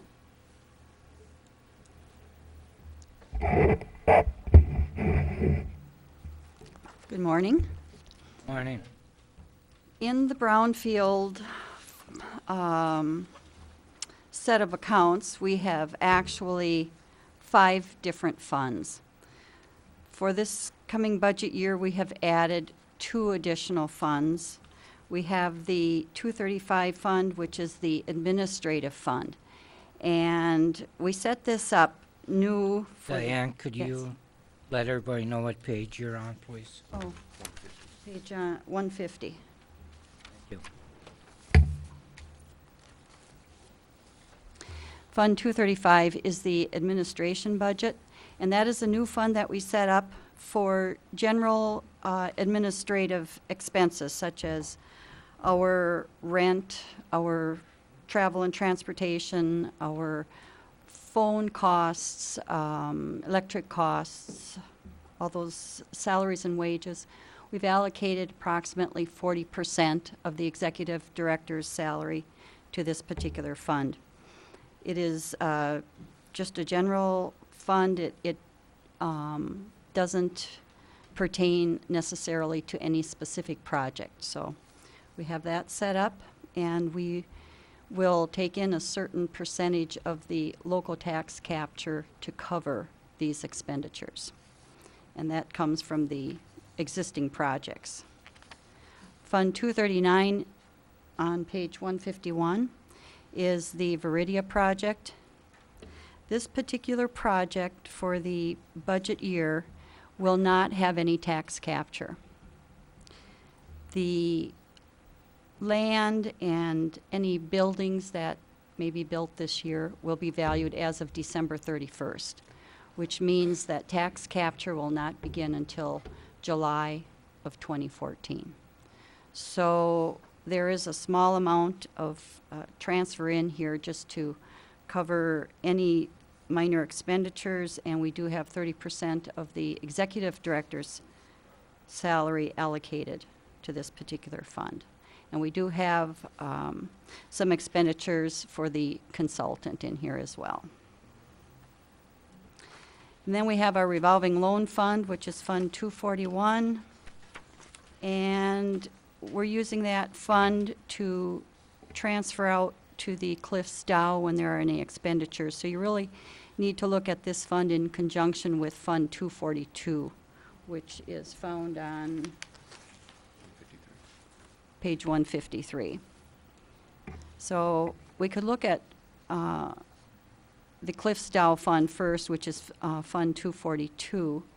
And we've estimated, based on calculations that we've received from the planning department, that there will be anywhere between $20,000 and $95,000 worth of expenditures for Cliffs Dow's groundwater monitoring. And I've put in the higher figure just to make sure that we're covered with that. And we will be bringing in some tax capture, and the difference then would be covered by the revolving loan fund, which is the Fund 241. There's approximately $215,000 still in that revolving loan fund. So we're working that down. And then the last fund is our Founders Landing Fund. We have approximately 30% of the executive director's salary in this particular fund. This fund also covers the bond debt, principal and interest costs, as well as some of the financial consultants' costs. And we also have a number in there. It's labeled Brownfield reimbursement, which is about halfway down the page. In the 2012-2013 year, there's $81,165 there. Oh, I'm sorry. Let's see. Let me get to the right line here. In the 2013-2014 budget, there's $176,310. And that's really a plug number, and that will be paid out to the developers once everything shakes out as far as the difference between the revenue and expenditures. They are due reimbursement for eligible expenses.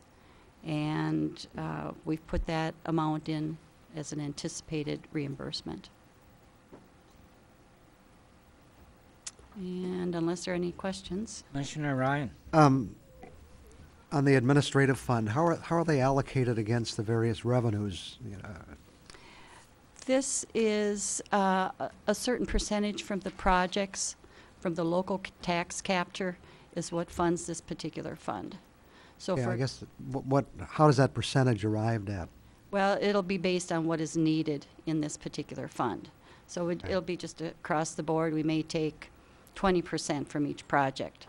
It's whatever we need to cover these expenditures.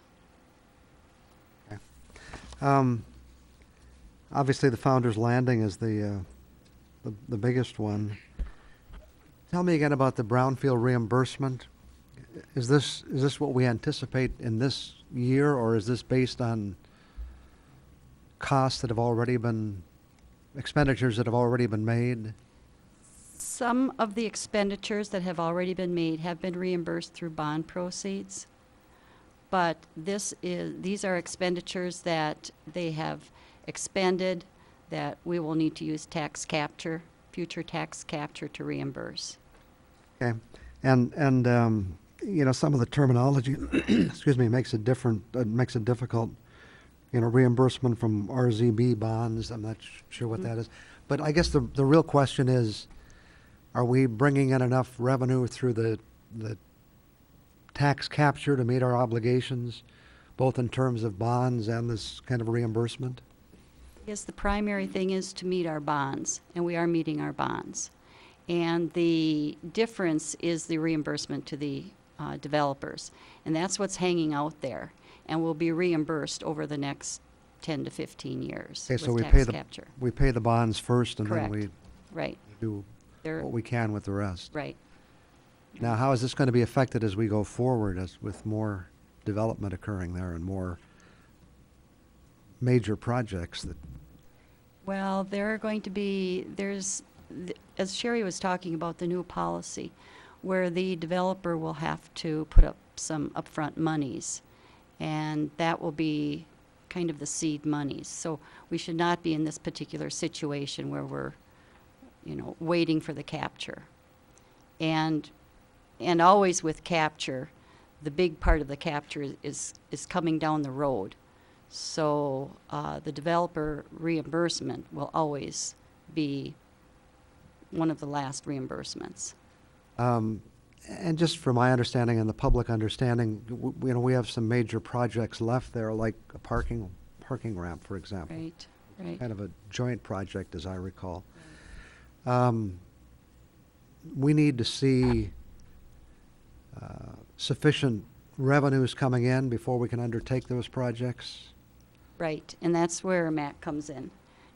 And, you know, I'm just trying to get a feel as to where we are, you know, with the revenues presently being generated by the tax capture.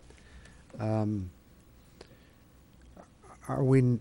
I guess Matt can address that if he'd like to. Back, could you go up to the lectern? Big in business. Oh, Sorry, it's going he's up there? fine. Okay. Either way. Okay. Thank you. Good morning, everyone. I'm Mac McClellan with Otwell Mobby, the consultant for the Brownfield Authority. Currently, we have 3 obligations in that: the Seawall Boardwalk bond issue, the Recovery Zone Bond Fund, which is a particular issue to take care of some site preparation and environmental work on that site. And those are the 2 components you see there, as well as developer reimbursement, primarily the hotel, for their eligible expenses. They spent about, and we reviewed invoices for about $490,000.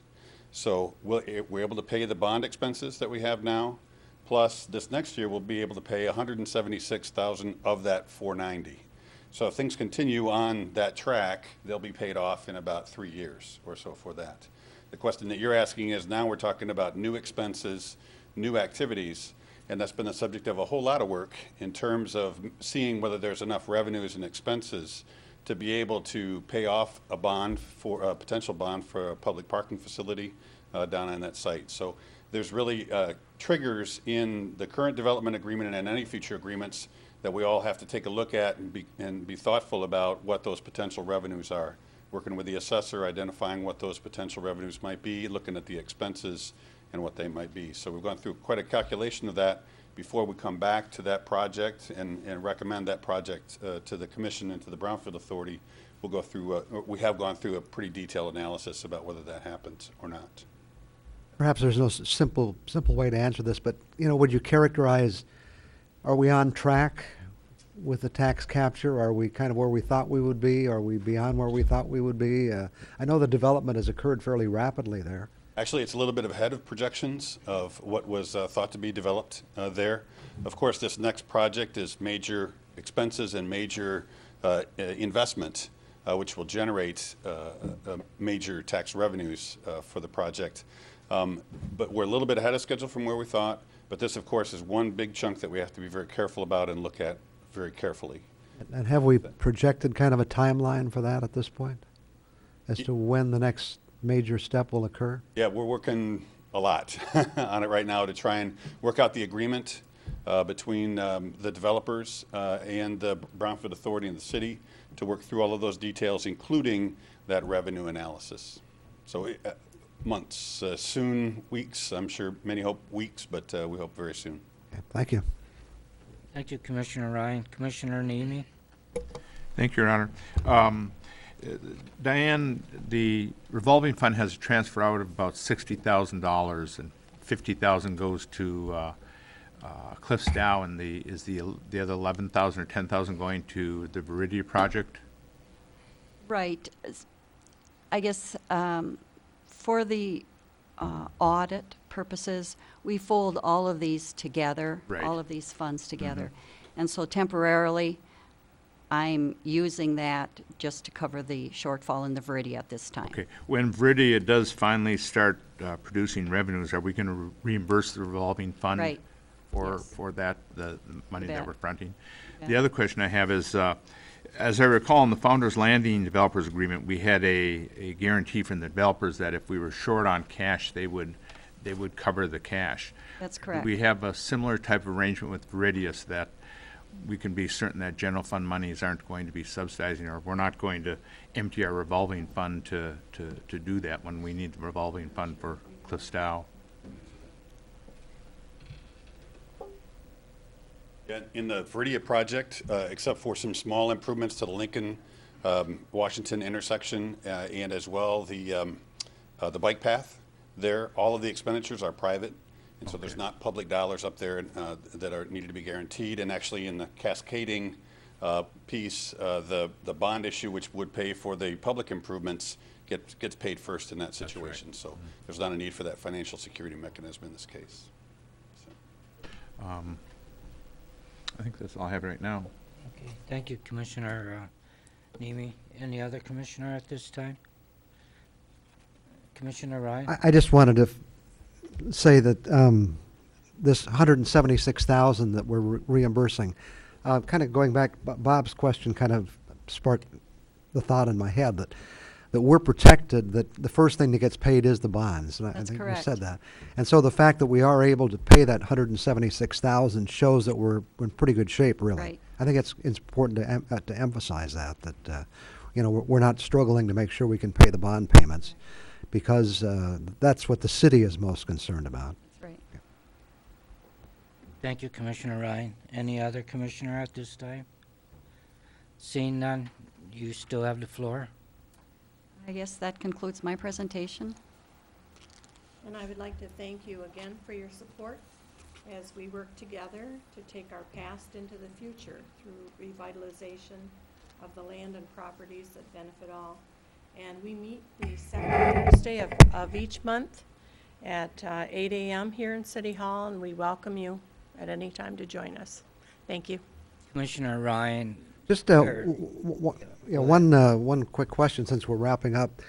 I think the commission was kind of caught by surprise last year when someone mentioned that the Brownfield Group was looking at the Roundhouse property. And, you know, I think it's really important going forward that we kind of all be on the same page, because there's a case of where the city had a piece of property up for sale and, you know, someone else is saying it's blighted and needs certain issues. So I think communication here is really important going forward as you begin to identify new projects. thank you. Commissioner Namey? Thank you, Your Honor.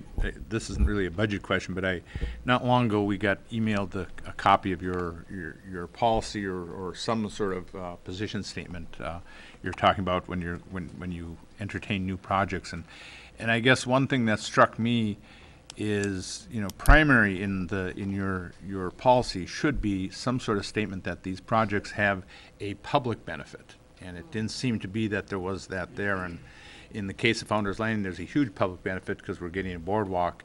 In the case of Arida, we're kind of satisficing the requirements by hooking to the bike path and doing something to our intersection. In my mind, that's kind of a tenuous public benefit, but we have a public benefit by getting rid of the bakery. I guess from my standpoint, that was a public benefit. But I think that should be paramount in your policy, that right up front, these projects have to bring a tangible public benefit before we give up our potential tax revenues to plow back into the project. So, thank you. Thank you. I believe Commissioner Convenzi wanted to ask you something. Just one question. I know we talked about having a joint meeting with the Brownfield group, and I would still like to do that, and I believe most of us would. If I could ask the city manager where we're at with that, or if we can put that on our radar. Thank you, Commissioner. We can certainly put that on our radar. Thank you. Any other commissioner at this time? City manager? Thank you, Your Honor. I have nothing further other than to thank Sherry for the job she stepped up to. You're probably seeing 40% of her time. It doesn't financially amount to a whole lot, and the value we're getting out of her is far greater than the monetary value that she's accepted for this work. I think when we first brought her on as part of the transition away from Darlene Inch doing this as just a part-time job to actually standing up the Brownfield Authority and empowering it to really accomplish the mission that it had, I think we lured her into the job as a part-time executive director where it would only take about 20 hours a week. And I think she's found to be effective. It takes substantially more time and more energy to get done maybe than what we thought. And I'd like to thank her and the board for all the hard work that they're doing. Part of standing this up really speaks to putting a lot of those policies in place that weren't there before. This criteria that you've seen is something that gets coordinated also with state authorities. A lot of the decision-making from the MEDC for the different type of programs that are offered specifically requires the buy-in from the city, the buy-in from the state, as recommended by the Brownfield Authority. And so Sherry makes this very transparent. There's a lot of work, there's a lot of complexity that goes into these things, and we're grateful for her leadership over there. Thank you. Not only do I thank you people, but also Mac for his expertise and for him running back and forth from south of the bridge back to the north of the bridge. Appreciate that very much, Mac. Thank you. With that, yous are dismissed. City manager. Thank you, Your Honor. Well, I think before I save the last word for wrap-up, I'm going to ask the CFO to pass his last words and guidance.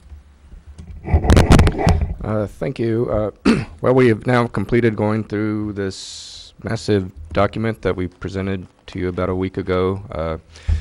So thank you. We have a lot of direction. We have a lot of things to follow up on. I just kind of wanted to update you on some of it and maybe get some clarification as well. But for the, it was brought up the senior skate fee, a charge to the Senior Services Center. We can easily accommodate that administratively, so you don't need to take any further action on that. We feel like we have our direction. For the Coaster 2, and I believe it was Commissioner Nemi, but I might be mistaken, it was asked if we could put that into the money we won't receive from the slip rentals, if that could be part of the promotional fund. The difficulty in that is the promotional fund is general fund, and the marinas, the slip revenue goes into marinas, which are enterprise funds. We can easily accommodate it, however, in one of two ways, and I just ask for your direction as to how to best do it. But we could put a note in the promotional fund that, you know, X amount of dollars is being, you know, given to the Coaster 2 without actually putting a dollar amount in the general fund budget. Or we could work it how we do in the Marina Fund. We could call it a contra revenue account to where we're actually tracking it dollar-wise, and just whatever your preference is. I mean, I can make it work either of those two ways, but I just kind of would like to know what your preference is on that. Commissioner Nemi. Actually, I suppose if you were to put it in the promotional fund, you'd have to have an additional transfer then from the Marina Fund to balance It that out. becomes a I think a circular footnote thing. in the promotional fund would be better, and perhaps, you know, maybe do some thinking. There may be some other things that, well, the Isle Royal Queen, we subsidize that, perhaps just to recognize that there are resources that we're devoting to other places. Could almost take the entirety of the brownfields and do the same thing into that, but those are, I think, just if we call them out, I think that would be sufficient. I don't think there's no sense, you know, boxing up all your spreadsheets for Okay. that item. Thank you. I like that answer. And then we did take out, you did vote previously to take out the Thursday concert series at $5,500. We will take that out of the budget. There's also been a few corrections to the fee schedule as we've gone along. So what I will do, once we're through with this session, we'll accumulate a new fee schedule and send that out so that you'll know exactly what you'll be asked to vote on May 28th. So we'll try to make that as easy as possible. The only other thing, you know, there's still some follow-up items. Some of those were kind of cosmetic in nature, and we will have already taken care of those. Some of those will take a little bit of follow-up and staff time to prepare, but I just want to let you know we haven't lost sight of those, and as those projects become completed, we'll be sending on that information as well. So that's the only comments I have. So. I don't know if this would be the proper time or not, but Tom, did you want to, can we discuss this Little League thing at this Yeah, I'd like time? to do that. I was going to bring that up. City attorney?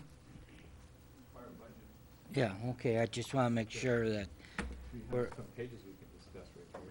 yeah. But I- anyways, I thought this would be a good time for you to, Yeah, I just want to raise this issue. I don't know what my fellow commissioners will think, but we had a meeting on Wednesday, and one gentleman sat through 4 hours of listening to us, spent a lot of time talking about a lot of things, and then offered his public comment, and I approached him later and asked him for some additional information, which he provided.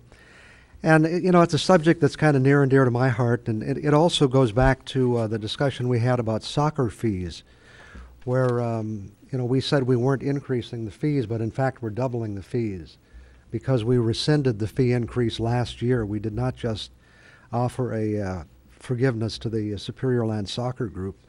So in fact, this year we're doubling the soccer fees.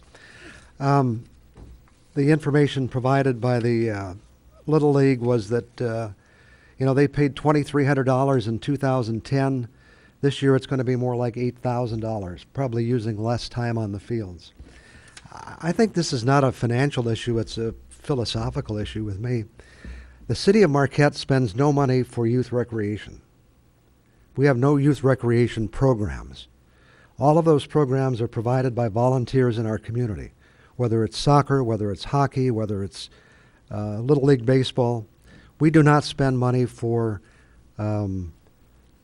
youth recreation programs. We have a whole arts and culture department which deals with arts and culture. We have no youth recreational programs. We provide some great facilities, but now it seems we want to pay for those facilities on the backs of these organizations of volunteers who work to make the programs work. You know, these are dozens and hundreds of volunteers, coaches, officials, people out raising funds just so we can have these programs in our community.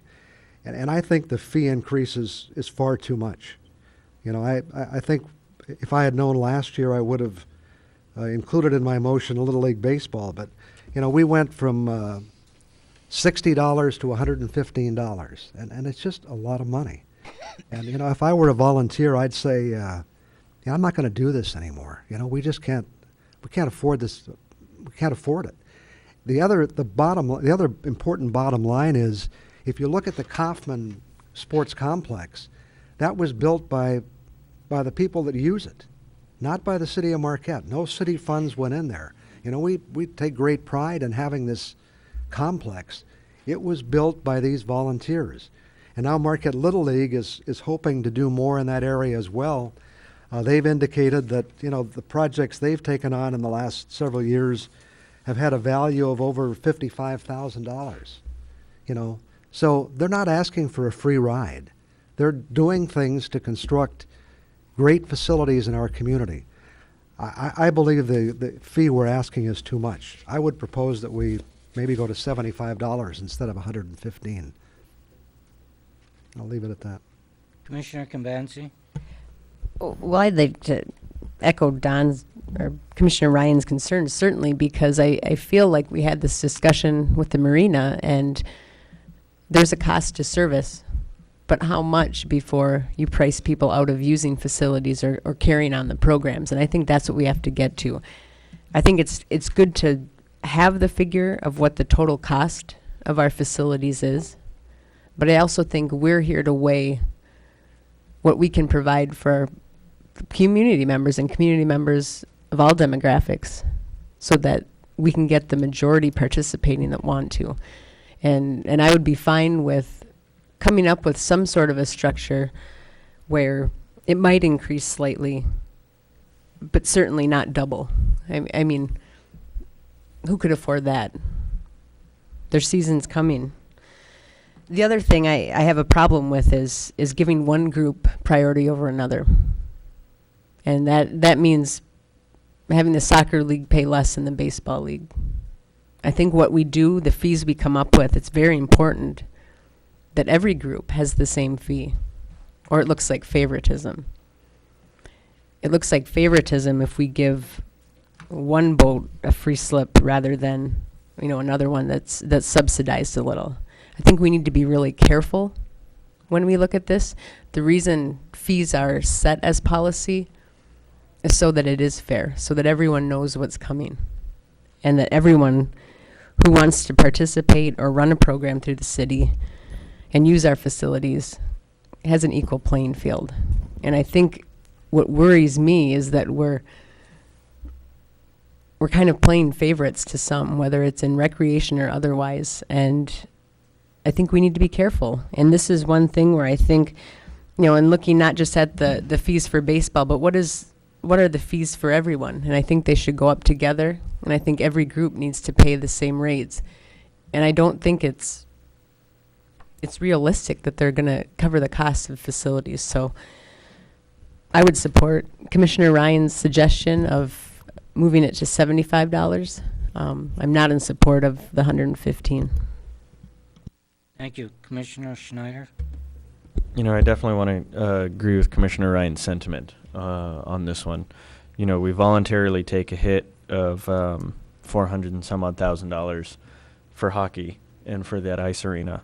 And so there's things that we're obviously willing to subsidize, and I think that youth sports is one of those things. Youth recreation, I should say, is one of those things that I'm personally comfortable subsidizing. You know, whether it's $75, $60, $125, I'm really not sure. That's a dialogue that I'm willing to entertain, but I also trust the people, the user groups, to let us know what they can afford in working with us on where that's at.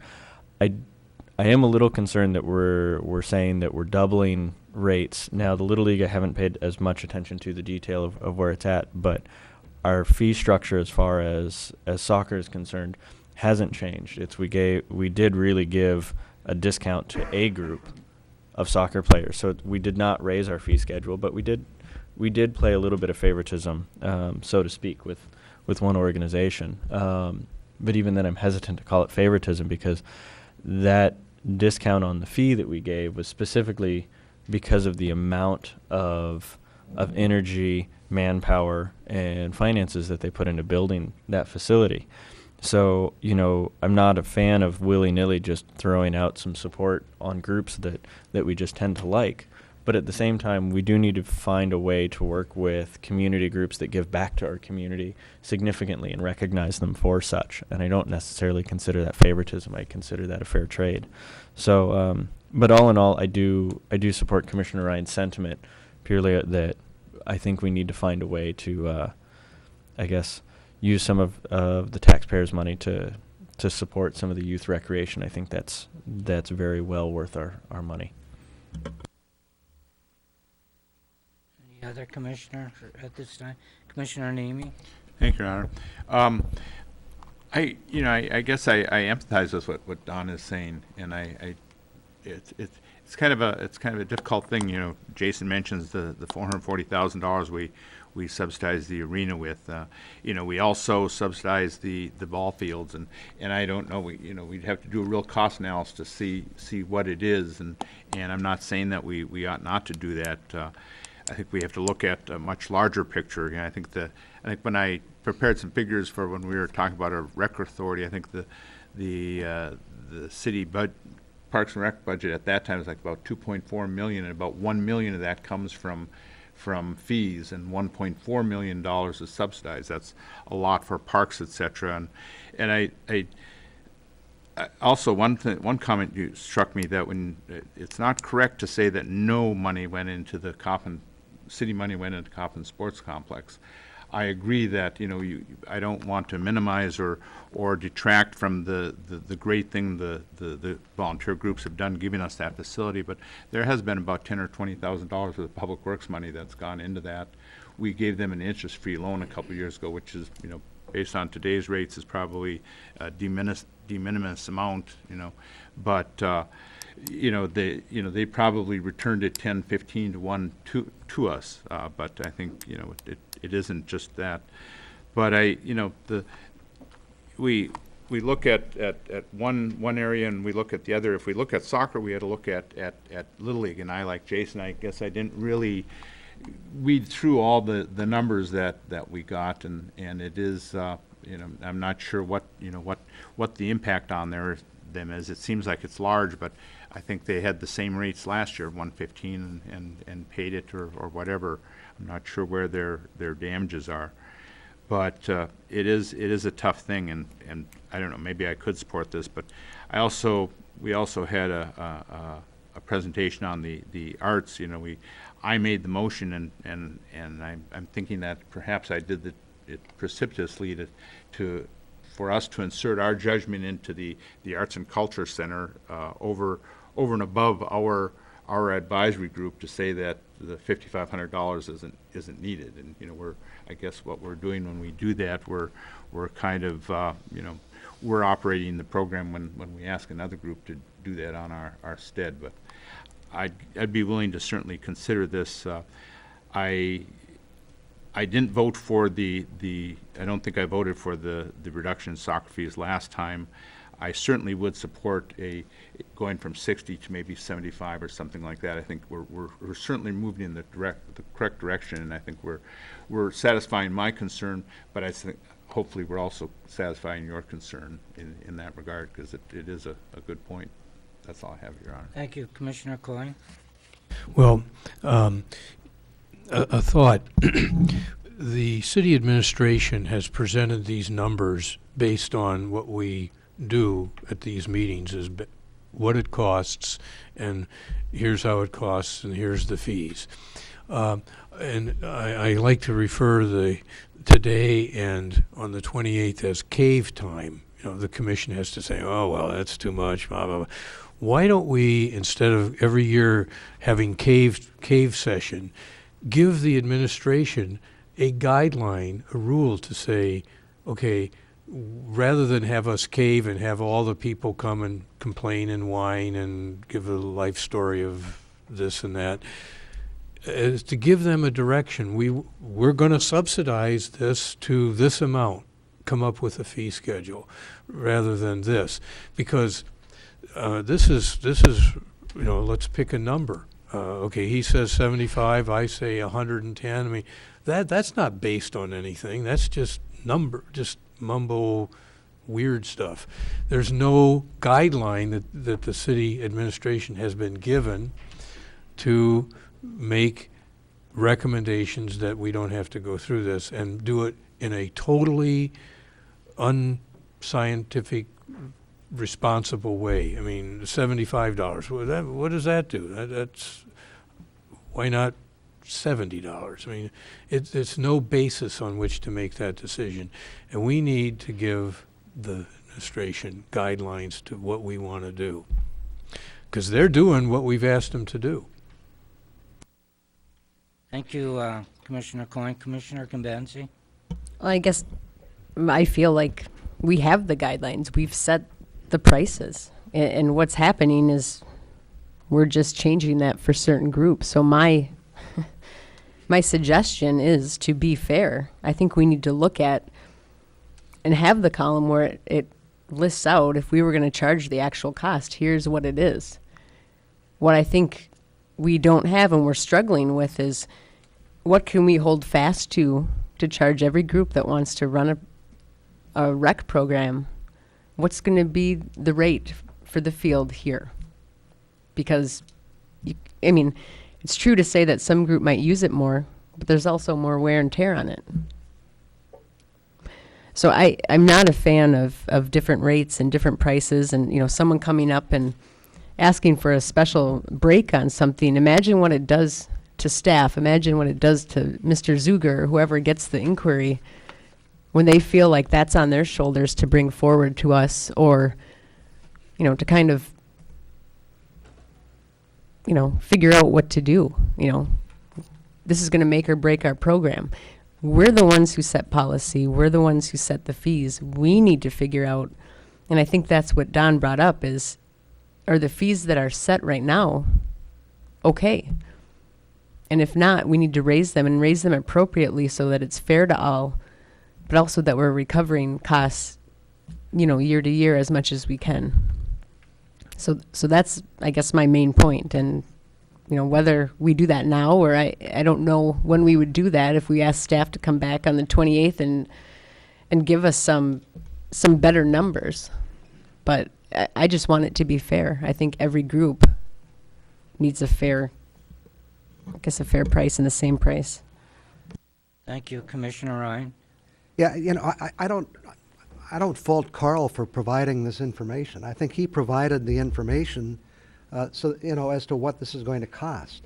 At this point, it becomes, as I said, a philosophical issue, not a financial issue. And the issue is the city of Marquette going to, you know, help support youth recreation in our community? And when the youth groups tell us that this is reaching a point where we can't afford it, where we can't reinvest back in the fields, where we can't support the teams, where we can't make it work, then I think that's what we have to look at. And, you know, there's no service this city provides that's fully underwritten by fees. You know, and this commission made a decision 4 or 5 years ago, you know, that we were going to get back to supporting the festivals and some of the activities, you know, and this is just another example of, I've just sat at this table so many times and said, this is a great community because of all the things that volunteers do. They make it happen. And it happens in spades in sports, in youth recreation. It happens big time in other areas too. And that's really all I'm saying. There's no magic to the number. If it were up to me, I'd leave it to where it was. I just threw out a kind of a compromise number. But I think these groups are doing a great job, and if we can help support them, we've got the money in our budget. We've got $149,000 reserve, or whatever Gary called it. This isn't going to make much of a dent in that. Thank you. Commissioner Coyne?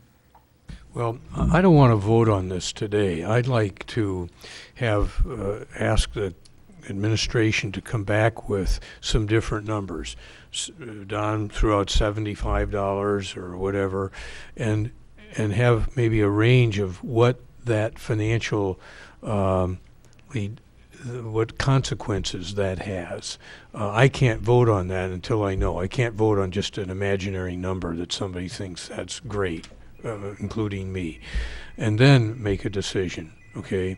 I want to just question something Commissioner Cambenzi said about having it all the same.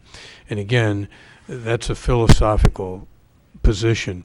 Is it fair to say that the person who plays hockey is costing the city a lot more money than the person who plays softball? I mean, is that even a fair thing to put in the equation? I don't know.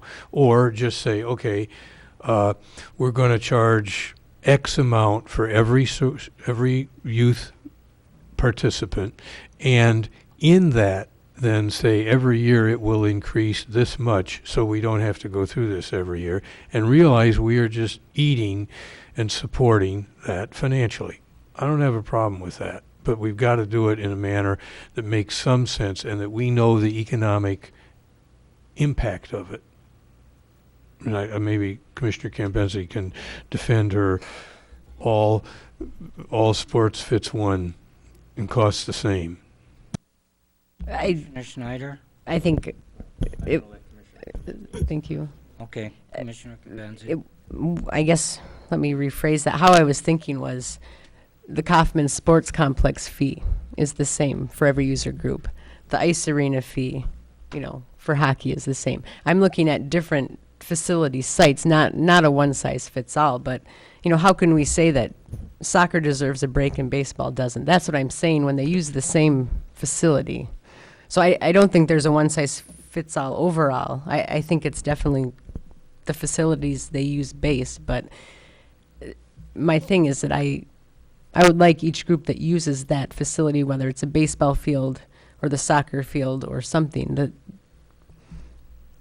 I guess they're similar, and one isn't subsidized heavily more than another. That's my comment. Thank you. City Manager?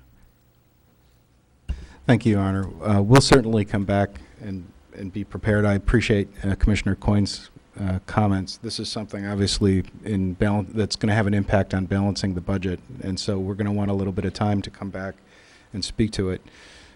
We have a few examples because the fees we propose are what it costs to run these facilities, and of course there's lots of issues we've discussed that have to be reformed in the way we decide to acquire facilities and manage them over time, and whether they're parking structures or ball fields, they're all assets. Once we own them, they'll need to be maintained, and eventually they'll need to be refurbished and carry on. And so we have some examples in other capital projects. We have examples in how we establish criteria in the promotional fund that gives us a sense of what the public good is, and that's ultimately, to Commissioner Cambenzi's comments, that's ultimately what all of this needs to link back to, is the public good of providing a discount to the cost of doing something is the policy issue. The other thing we'd like to look at is the carrying capacity of these organizations, and we've seen it on a couple of different projects we've had, whether it's the skate park or the beautification committee with the Father Marquette statue.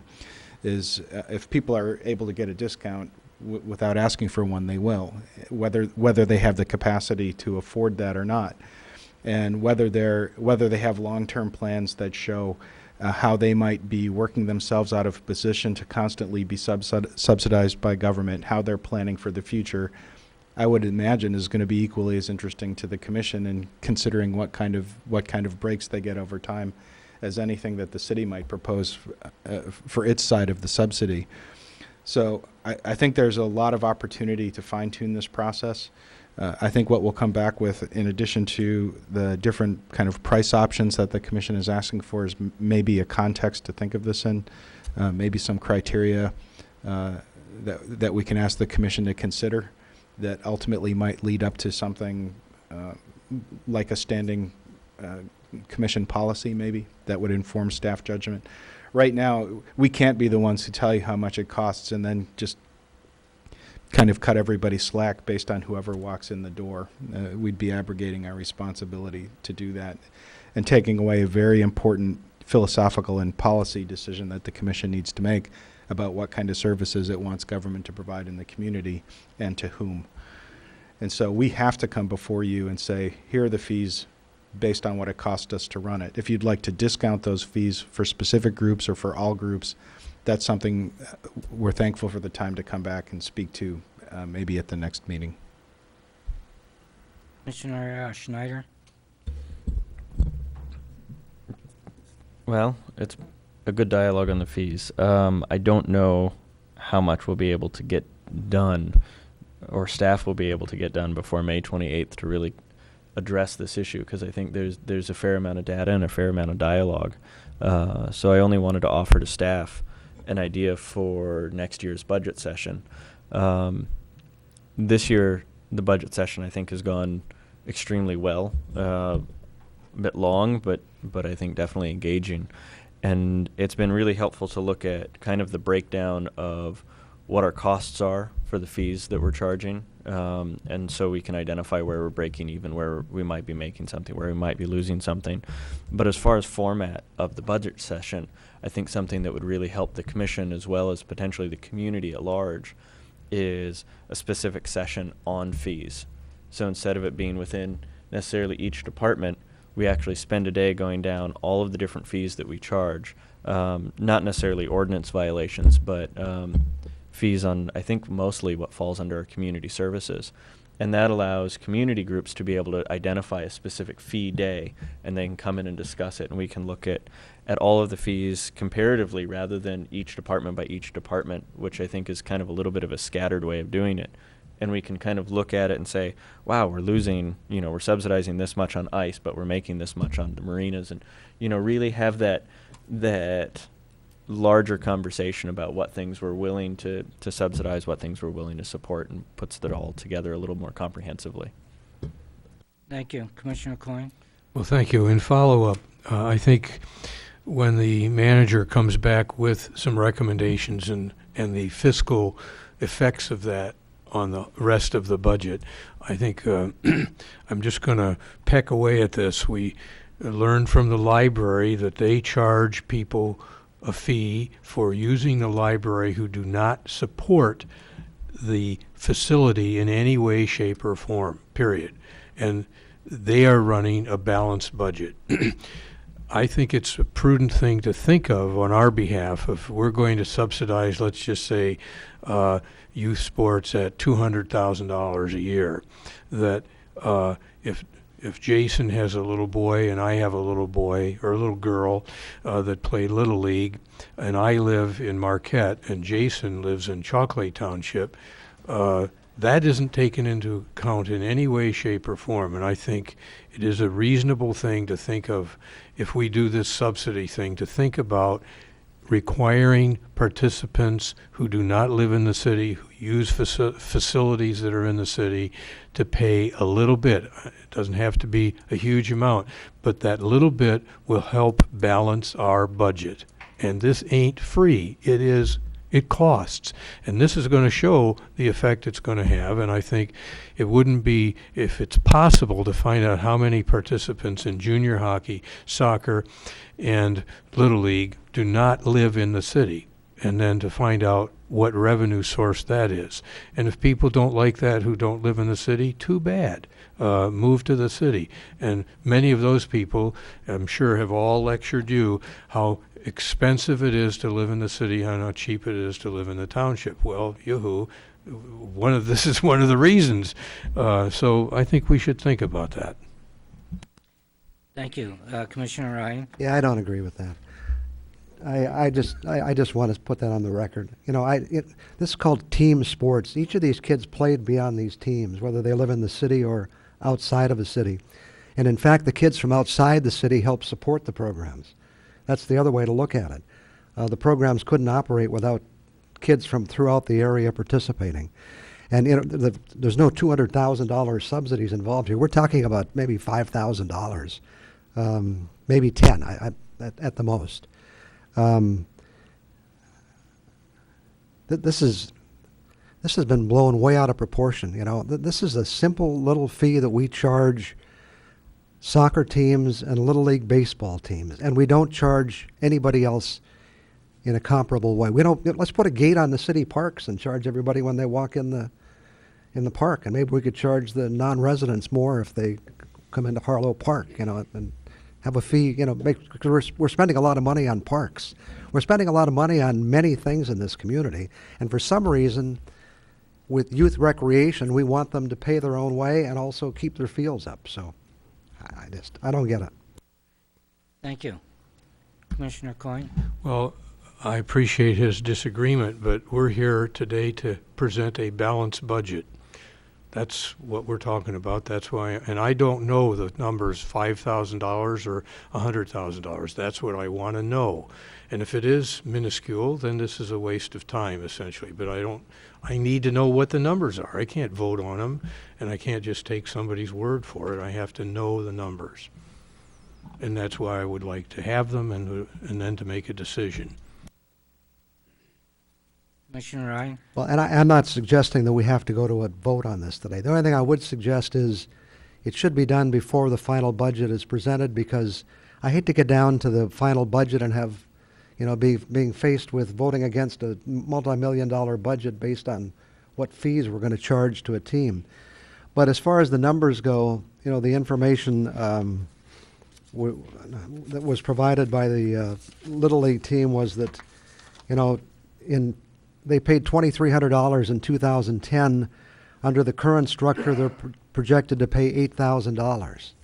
And, I'm not suggesting they not be required to pay anything. So as far as Little League, we're probably talking $3,000, $4,000, $5,000.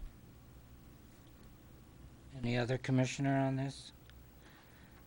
No, I'm glad that we had a chance to address this. It's better doing it now than wait till the 28th and then spend 2 hours trying to decide if we're going to support or not support, agree, disagree. We all agree that we disagree. So anyways, and I thank Commissioner Ryan. He did send all of us a good packet of every cost of River Park ball fields, the cost, Hurley Field, North Marquette, you name it, everything has been what it costs to maintain per year.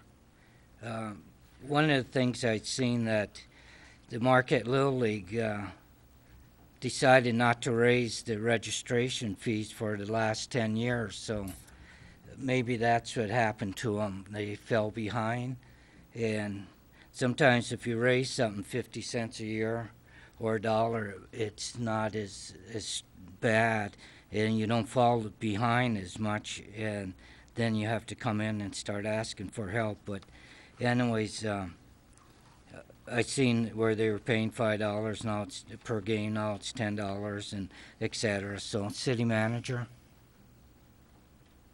Thank you, Your Honor. Well, we'll come back, and I think the context is important.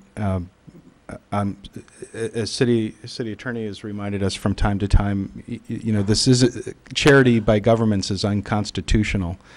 Just giving organizations money on the merit of what the individual commissioners might see as a benefit isn't how we can proceed. That's been discussed many times before this commission. So tying it back to that public good, whether it's an economic development good, whether it's a promotional good, whether it's some other good, is a critical part of how we consider discount policy. Because again, without speaking to the merits of any individual group, charity is unconstitutional in Michigan. So this isn't an issue that really I would suggest is going to be resolved today at the bench. But we certainly heard Commissioner Ryan. We understand it's important, and we'll have a proposal with several options for the commission to consider by the May 28th meeting. And at that point, if we don't have a grand solution for this, hopefully at least we'll have some options that can get the interested parties through the next year. Thank you. Commissioner Kambanzi? Well, I have 4 things from all of our budget sessions that I'm either for or against, and I guess I would like to just get those out on the table, whether they become discussion items or if it's just me feeling that way, and I don't know if now is a good time to do that or. We're here for. Yeah. This is time for the budget wrap-up, so. Okay. Well, I guess I'll go go through them all, and then if there's any discussion, that would be probably appropriate. The first one is the merit pay, and I just, I've done a little reading on it. I've looked at what we do in the public schools, and I do want to come out and say that I am against that line item in the budget. There was a great article in the Governing Magazine last month or 2 months ago, and it was an auditor from Kansas City who implemented this, thinking that basically it would kind of renew and build the relationships between the workers that worked under him. And what he found was that it was insulting. And what he goes on to say is that the focus should be on how a system works and how well the leader leads, not necessarily what individuals do. And I have to agree with that. Coming from an organization that employs more than 400 people, it's very true. It's not usually me that makes the auditorium look good or a program. It's all the people that work with me, especially, my custodians and certainly my technical people. The other thing that he mentioned was that trust was lost, teamwork ended, and jobs became about money. And those are things that I think could become very real. I don't know exactly, why this came about as far as being a line item budget. But I do want to say I'm against it. I don't think it's appropriate. I think that the unions have a scale in which they move up on, and I think every year or every 2 years, department heads and middle level managers, get evaluated, and I think that's the appropriate time to do it. The second one is the planning commission pay. I would like to get that in the budget. I don't know when we'll discuss that, but I do feel like it's something that, in looking at all the revenue that came in through the planning and zoning department, a small percentage of that I think could be set aside to pay them. And looking at all they did last night with the sign ordinance, I think it's apparent that the hours that they put in rival ours sometimes. The third is the extra position at central administration, and this comes in looking at the Arts Center as well.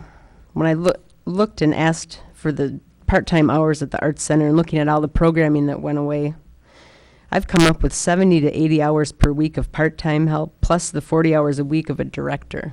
And that's considerable, looking at, we don't have a gift shop anymore, we don't have youth theater, we don't have the Blueberry Dance Festival, we don't have the Nutcracker, and the programming numbers are down. And to me, they are doing a lot of publicity. They are, they're doing some movie stuff, they do the city newsletter. I just think that there are some staff there right now that could pick up this extra work while we work through looking at what we're going to do with arts and culture.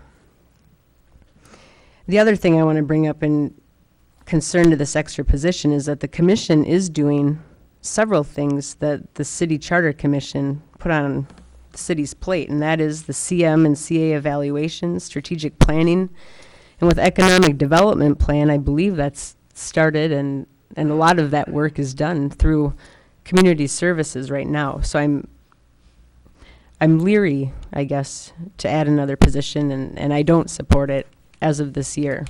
I think going forward next year, it's a different opportunity as we sort through some of this stuff. The fourth thing is the strategic planning for the arts and culture alone. And it's $15,000, and there are some grants that are going to be looked at for this, but in looking at the May 1st minutes we got from the Arts and Culture Committee, I think this is almost like an emergency. I think it needs to happen now.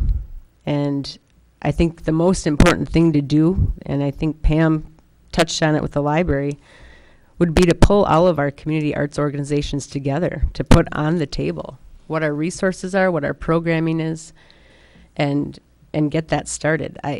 Will it cost $15,000?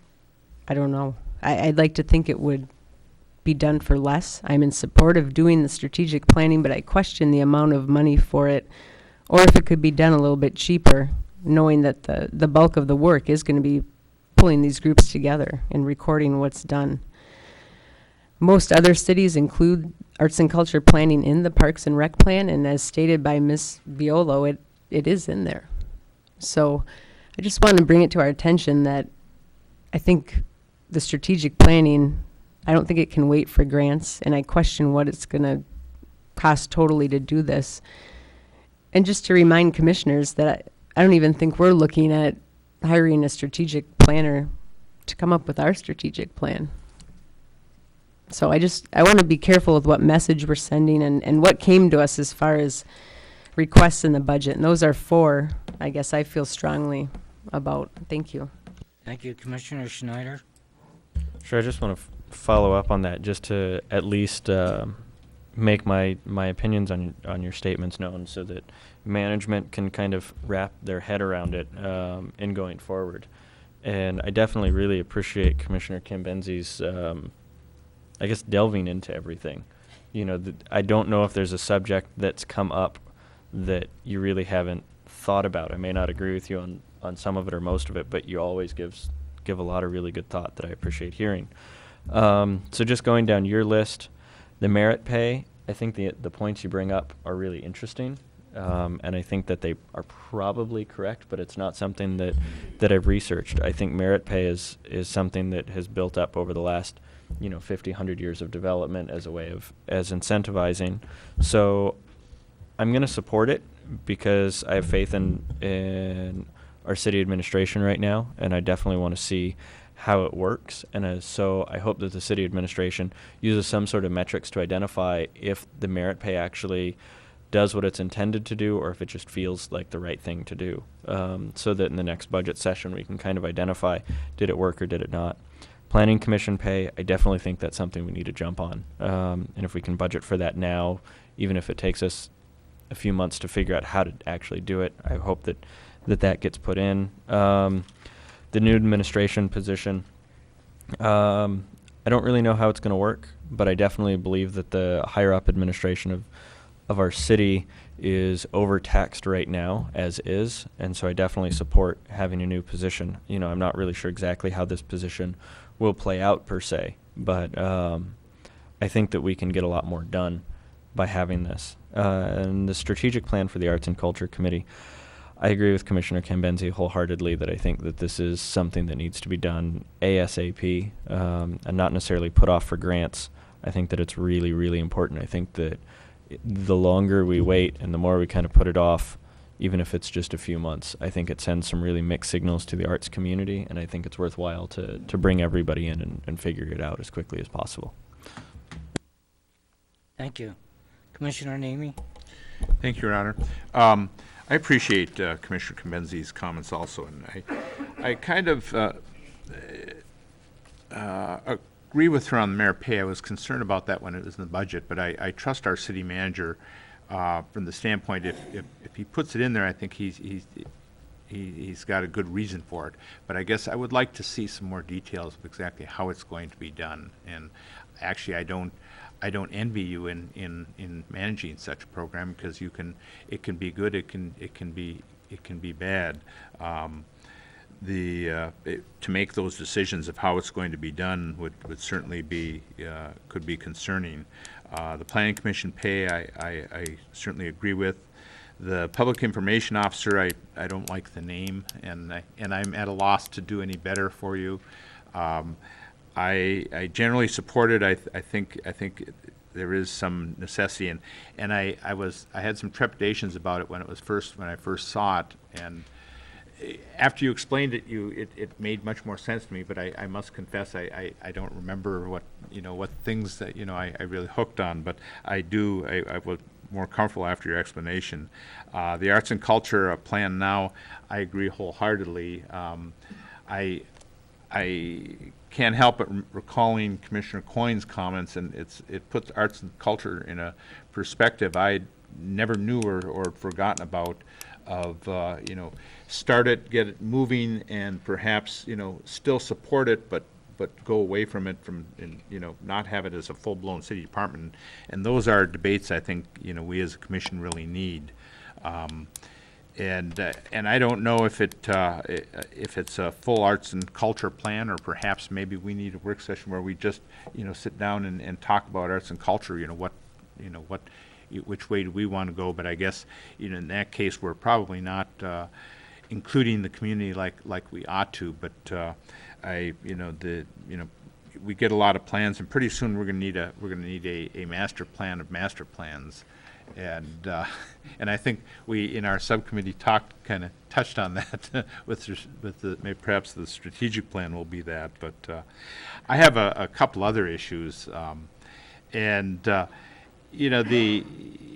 it's easy for us we get this budget book, and it's easy for us to go through it and say, well, we don't want that, we question this, we question that, and we forget the horrendous effort that Gary and Bill and all department heads go through to put this together. And like I've said a couple of times, we've always had easy budget processes. Some cities agonize over what they're going to do, where they're going to come up with money. In fact, our library does that, and I felt sorry for our library director, where we've got it so easy. We're spending money looking at adding positions. They haven't increased their pay since who knows when, and we give out labor agreements that have cost of living increases larger than inflation, and so I guess that some of that concerns me. And we have a sleeping dragon list, or I guess that's what we call it. And on this list, we've got $23 million in unfunded liabilities for pensions, $12 million in unfunded liabilities for OPEB, the health insurance. GASB 45, I believe, required that we identify our OPEB liabilities, and I guess it didn't require that we fund it. Perhaps GASB 63 or 67, whatever the numbers are. I don't know if they include OPEB or not, but certainly they're going to do something with the pension. And in one fell swoop, we could find that we've got a retained earnings of $7 million in the general fund to a deficit of $15 million in the general fund after GASB finally decides how they're going to do it. I can't envision that they're going to implement it, that you have to recognize liability all at one time. And perhaps maybe Gary could give us his best advice on this after my comments. But maybe they're going to phase it in where over a 5-year period we're going to have to recognize our unfunded liabilities. This year we as I mentioned, I think one of the first days we had a windfall, and I know Commissioner Ryan doesn't like me to refer to that as a windfall, but that's what it is this year, and it'll be additional monies in each and every year from the hospital. It's roughly about $600,000. We had $150,000 surplus. We added $458,000 of items into the budget, and I support many of those. I think those are efforts that we need to do, but I think when we get this additional money and the EBIT money, we stand possibly to get $300,000. We may lose personal property tax. Maybe the state will come back with some of this money. I guess I would like to see us use some of this found money to perhaps buy down some of those OPEB liabilities, buy down some of our pension liabilities, from a practical, actual, mechanical matter, we can't buy down debt because we let the bonds out, and you can't call them early. So, from a practical matter, we can't really buy down debt, in that aspect. We could put it in the bank, I suppose, but we do have those growing liabilities, and the city back in the 90s, the municipal employees retirement system was enjoying these horrendous returns on investments that everyone was enjoying. And I recall at the time they sent a letter out to the members saying that, gee, there were no unfunded liabilities. You were all funded at 104, 110% of our pension accounts. And MERS said, well, if you're going to look at an E2 increase, this is the time to look at it because everyone's overfunded. Lo and behold, they changed their actuarial assumptions. I think they changed their mortality tables, and it went the other way, and the economy started diving. We didn't have interest rates like we had. We had a huge recession recently, and so these unfunded liabilities are really creeping up there. And our unfunded liabilities, that pension liability, is it's it's actually, you can look at it in two contexts. One is it is an unfunded liability. It is, because of GASB, it may come to roost in our balance sheet. In reality, it's just like the mortgage on your house. You take out that mortgage knowing that you can make a monthly payment and you will pay that off eventually. And the pension is similar to that, except in our case, we have when we adopted E2, our pension costs go up automatically 2.5% each and every year. Our pensioners are not on a fixed income. They automatically have an increase of 2.5% each year, and it really, creates a problem with that unfunded liability. And we have taken some steps to staunch that. In the future, perhaps it will start turning around. Perhaps it won't. We all were comfortable back when we looked at these things and never really looked at the future. And I think our future in the near future may be troublesome. And perhaps, Gary, I don't know if I don't mean to put you on the spot, but I don't know if you have any best guess when the actual GASB changes are going to come down and what they might be. We're everybody's still waiting for the final official guidance. If anything's come out in the past week or two, I haven't seen it, but so we're still not quite sure how it's going to impact us. I do believe it's going to be phased in, and also under GASB 34 kind of introduced the concept when we do our audits each year is the citywide financial statements, which we call the front-end statements, and then you have the fund level statements. And kind of looks like it's just going to impact the citywide statements, but not the fund level statements. So you could show on your citywide statement that, oh no, your general fund's in the hole, but then on your fund level statement, it's like, oh, but you have several $1 million of fund balance. I mean, how does that work out? And so it's just really a big, confusing mess right now. And GASB is doing something, but we just aren't quite sure how it's going to shake out. And that's why my best advice at this time, it's good for us to have these cushions that we've been able to start developing, particularly with the not using the EVIP money, and we're projecting about $150,000 surplus over this next 15-month fiscal year, and it's just nice to have that cushion there so that when final guidance does come down, we'll be in a position to not have to panic, so to speak. Hopefully that will be the case. And just on the pension liabilities, we do pay each year what the actuaries require us to pay. So that's more kind of like a mortgage, whereas supposedly after 30 years or whatever, we'll be caught up. It's the OPEB liability. That's the one we aren't contributing to. And as you correctly stated, it's not required. We currently contribute towards that, but I do believe that's coming down the pike. That's probably one of the next things GASB will be working on, is requiring us to start funding it. And so, but the message is we're in a good position to be able to handle those things. I don't want us to hit the panic button. And once we get final guidance on how it is going to impact the city, then we'll certainly let everybody know how that will be determined. So, City Manager. That's all I have. Thank you, Your Honor. Also, to Mayor Pro Tem Nemi's question, Susan's not here, but I'll speak for her. We're regularly engaged with MERS discussing these same kind of issues, and so it's important to note that what we're describing here isn't something that's unique to the city or something that is our unique problem to solve. On a fund-wide basis, on a statewide basis, almost 2,000 communities are facing these same kind of issues. And so, exactly as you stated, there's imminently getting ready a new amortization schedule that's going to be published that's going to have an impact on some of these payments. There's also, from a retirement standpoint, a lot of effort being placed into looking at how to transition legacy plans into current plans. And so there's going to be several bridge options that are going to be offered to help move communities from what might be these cash flow negative situations to something that they're going to be able to address moving forward.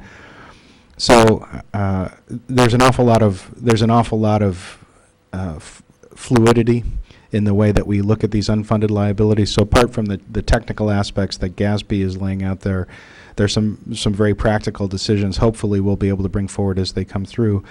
And then, of course, there are a lot of other federal level initiatives now that are going to be bearing on this, that there's really a lot less clarity about how it's going to play out.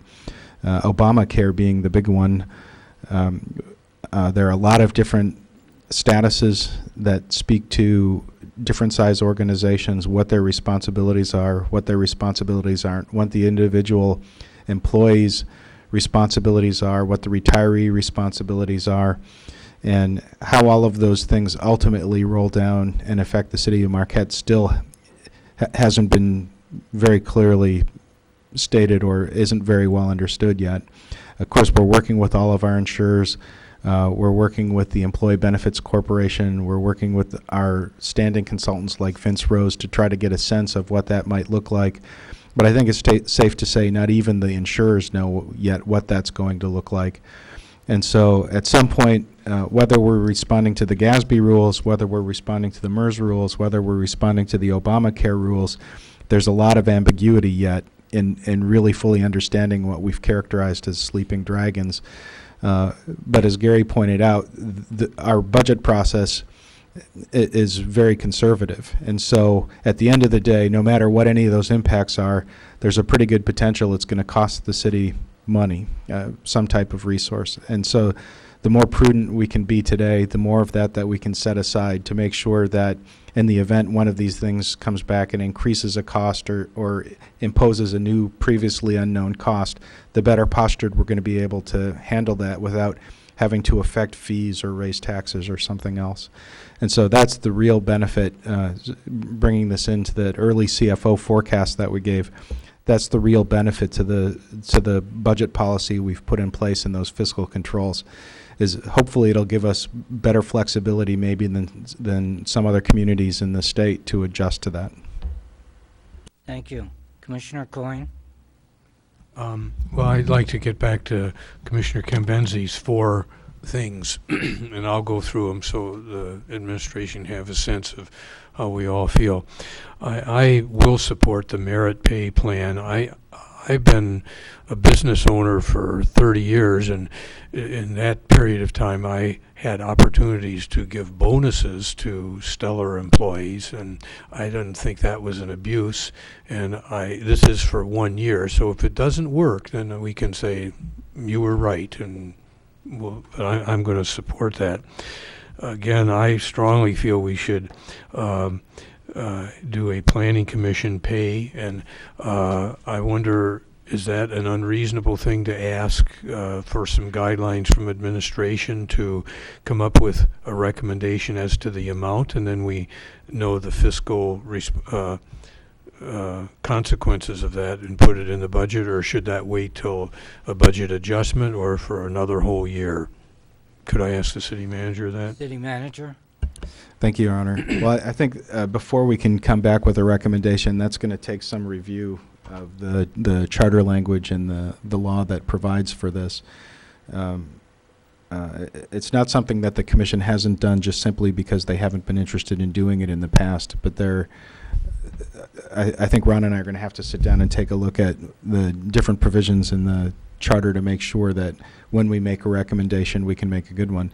One of the issues Gary mentioned, and you've seen us as we go through taking notes, we have actually a list of about 30 outstanding things that the commission has asked for over the course of these sessions that we're following up on. One of them is the city commission and planning commission pay. How do we adjust it? How do we establish it if it's not there? And what would be comparable for other communities? And we're hoping to bring that back as quickly as we can.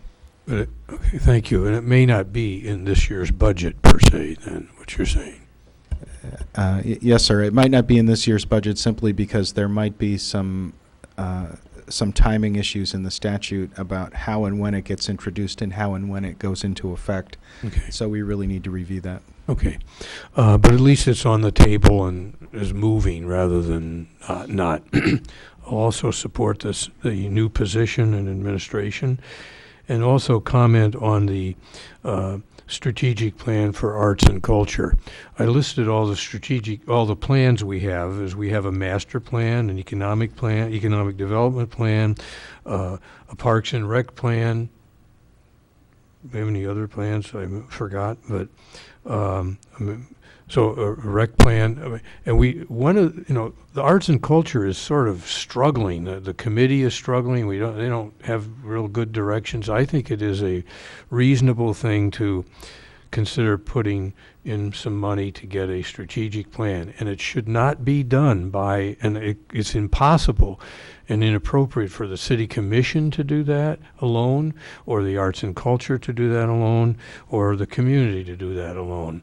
And the problem is then that leaves who organizes all that, and I think the only answer to that is to hire somebody to do it. For the commission's strategic plan, there are 3 of us commissioners on that plan, and we're working that out to where that is probably not going to be hiring somebody, but a group, public input, manager input, and city commission input, kind of orchestrated by the manager. But in this instance, I think we need a different person to come in and do that. And that would give the arts and culture direction as well as us, and address some of the issues which they're struggling with. So those are my opinions on that. I'd like to comment on the public comment from Carrie Biolo. She was not speaking, I don't believe, as a representative and speaking on behalf of the Arts and Culture Committee. She was giving her opinions. And I think they're valid opinions, and they demonstrate that we were presented with 2 budget items, one after the Thursday concerts and the Arts and Culture and the concert in the Presque Isle band show. And those are, I mean, we just got the minutes from the Arts and Culture, and they were arguing about that in the last, but they didn't come to any conclusion or any recommendation that I saw as a joint, this is what we recommend to the commission. So I would hope that we would ask them to, they're a revitalized committee, ask them to discuss that further, make recommendations, and if, when in so doing, convince us that we were incorrect in removing the $5,000 and recommended charging admission, and also all the issues they raised about the Presque Isle concert. They ought to come, what I gathered from the minutes was just arguing with one another and not saying, this is a vote, this is how we feel, this is what we are recommending and advising the commission to do. I need that, and then we can do that. So I think we've maybe made some decisions not totally informed and not really with the recommendation that we had strongly from the Arts and Culture Committee. So I would hope we would address that. And that might not, I mean, if that we have that in the budget, I'm not recommending changing it, but I want the committee to convince us and make a stand and make a recommendation, which I don't see that they've done. But I appreciate Carrie's bringing it to our attention, and I would hope that she would go back and come back with a recommendation from the committee. Thank you. Thank you. Commissioner Ryan? Yeah, I'll say I share all of Sarah's concerns. Probably not going to address them all in detail. As far as merit pay goes, here's a question I think of what the commission either approves the pay or not. I think the management of the city really falls to the city manager. The employees work for him, and if he devises a system that's poor, then he lives with the consequences. So, but it's his system to devise, not ours, because that's by charter. These people all work for him, and so we either approve it as an expenditure or not, and I think we're probably going to do that and give him the opportunity to see if he comes up with a plan that works. And like as I say, he has to live with the consequences. So, as far as Planning Commission pay, I would have asked the same question as Commissioner Coyne. We keep asking about it, but let's move it forward and find out what we can or can't do and make a decision. You know, as I sit here and listen, and I have to admit, I believe strongly in arts and culture, but it's not something that I have gotten really involved in the community. I think it begs the question, does the city belong in the arts and culture business? I think we need arts and culture in our community, but is the city the one to lead it? The other thought I have is if the police department or the fire department or the public works department had to work in the same way, where they sat down with a committee and tried to figure out how to run their department, we'd be in chaos. And that's the way arts and culture seems to run. You know, we hire staff, and then we appoint some people to a committee, and we try to get them all working in some kind of sync, and it just doesn't seem to work out that way. So I think it really, you know, whether a plan is the answer, I don't know, but I think we have to ask that big question, what is the city's role in arts and culture? And how do we get there, and how do we make it work? Because it obviously isn't working well right now. And as far as Commissioner Nemi, I agree with his concerns. The only problem is, you know, when we talk about $149 surplus, it's a drop in the bucket when it comes to the kinds of issues you've identified. So we shouldn't get too excited about, you know, saying we've balanced the budget and we have money left over. There's a lot more to it than that. Thank you, Commissioner Ryan. And any other commissioner comment? I've seen you kind of going like that, so. Commissioner Nemi? Thank you, Your Honor. I just would like to thank my fellow commissioners. I think we've had a good budget process this time around. I think the debate has been good. The considerations have been good. We probably, and I'm probably the worst offender the last few years is getting down to the minutia of the numbers, and I think we didn't do that this year, and I think that's been interesting. And I just would like to thank all my fellow commissioners for the enjoyable budget process that we have had. Thank you. Thank you. And with that, one of the things I would like to address is I would be in favor, and I would vote for that new position as a public information officer, or name that tune, whatever it ends up being. And I think it's a needed one, and it was asked for, not just because there wasn't a need for it, but there is a very heavy need for it. So I do not feel guilty about having that added to the agenda or to the budget. And also that merit pay, I think that plan is a very good idea and has worked in many communities, and maybe some areas it doesn't work, but I'd like to see the city manager implement this and give it a try, and I think that it'll work out very well. And it'll be a very nice gesture on the part of the city. And also, as far as the budget goes, I can't thank the department heads, the staff, the city manager, our CFO, our bean counter, Gary. He counts for everything, so many man hours were put into this very, very tedious budget. And I think this is probably one of the more educated budget for the commissioners, for the public, and everything was laid right out in front for us. So that's sure, we had a lot of discussions, but they were very, very good discussions, very educational discussions. There's concerns, everything was addressed. So I think that everybody did an excellent job as far as getting us to the budget wrap-up.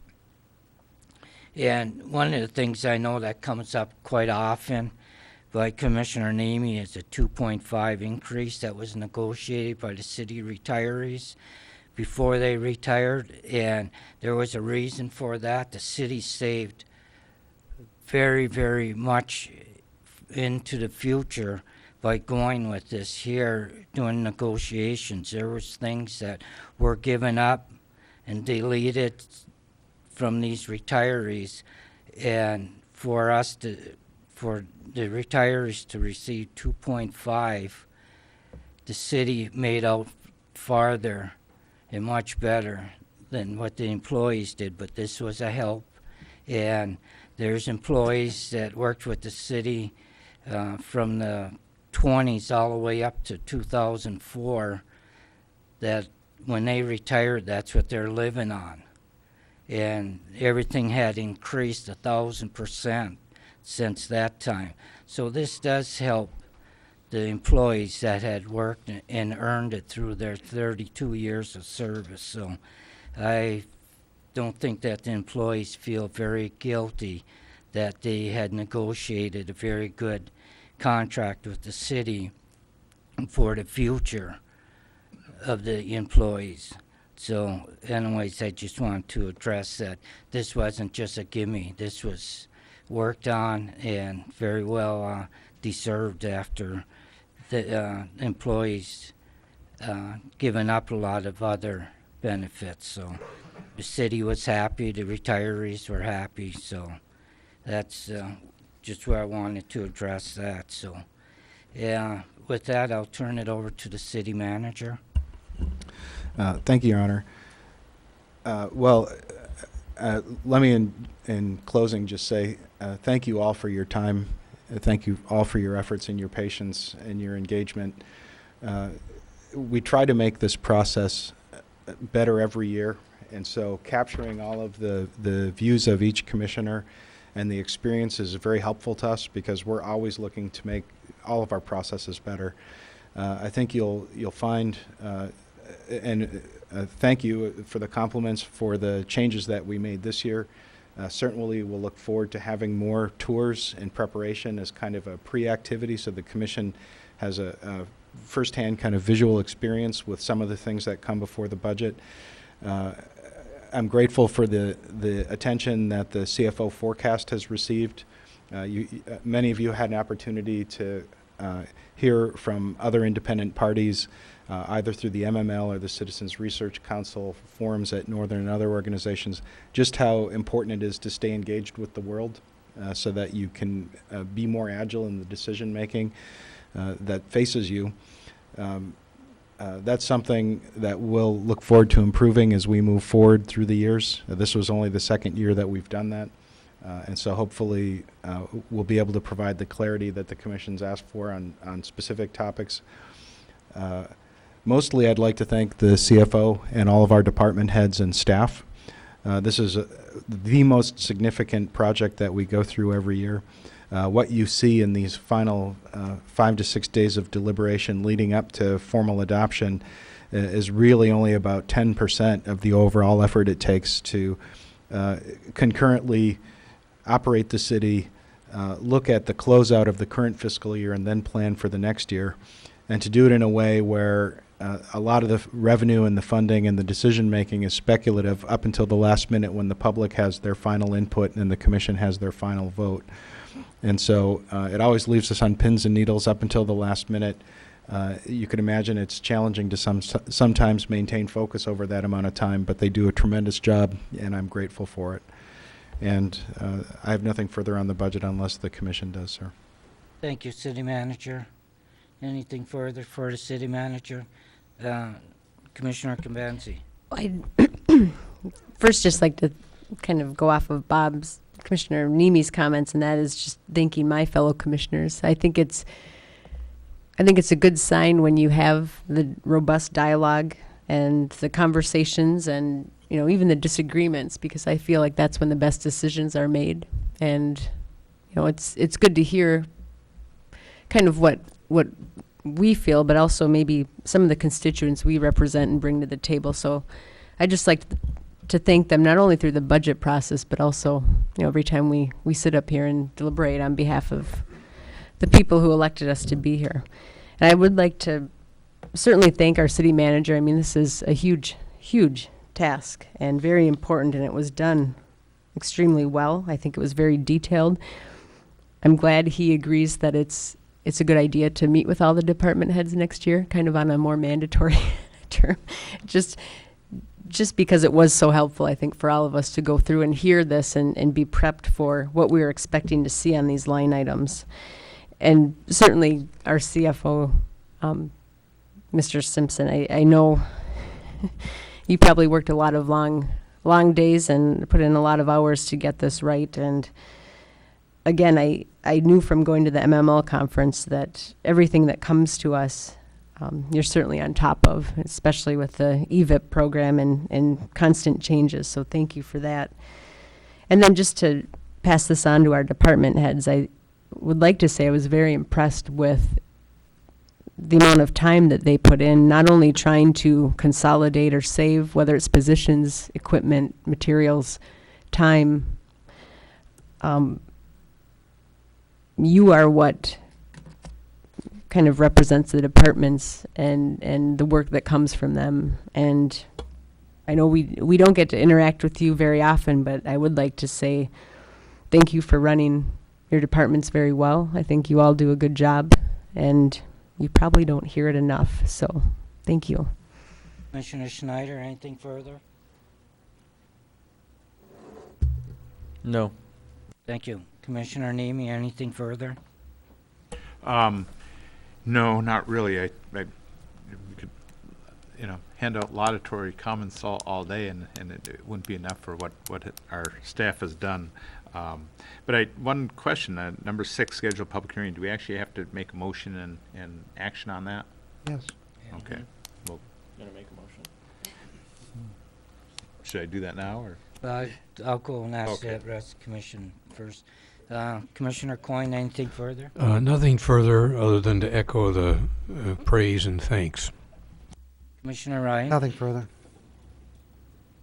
Under new business, number 6, schedule public hearing, May 28, 2013, to review the 2013-2014 budget.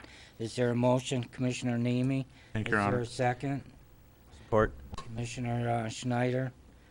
There's a motion by Commissioner Nemi, second by Commissioner Schneider.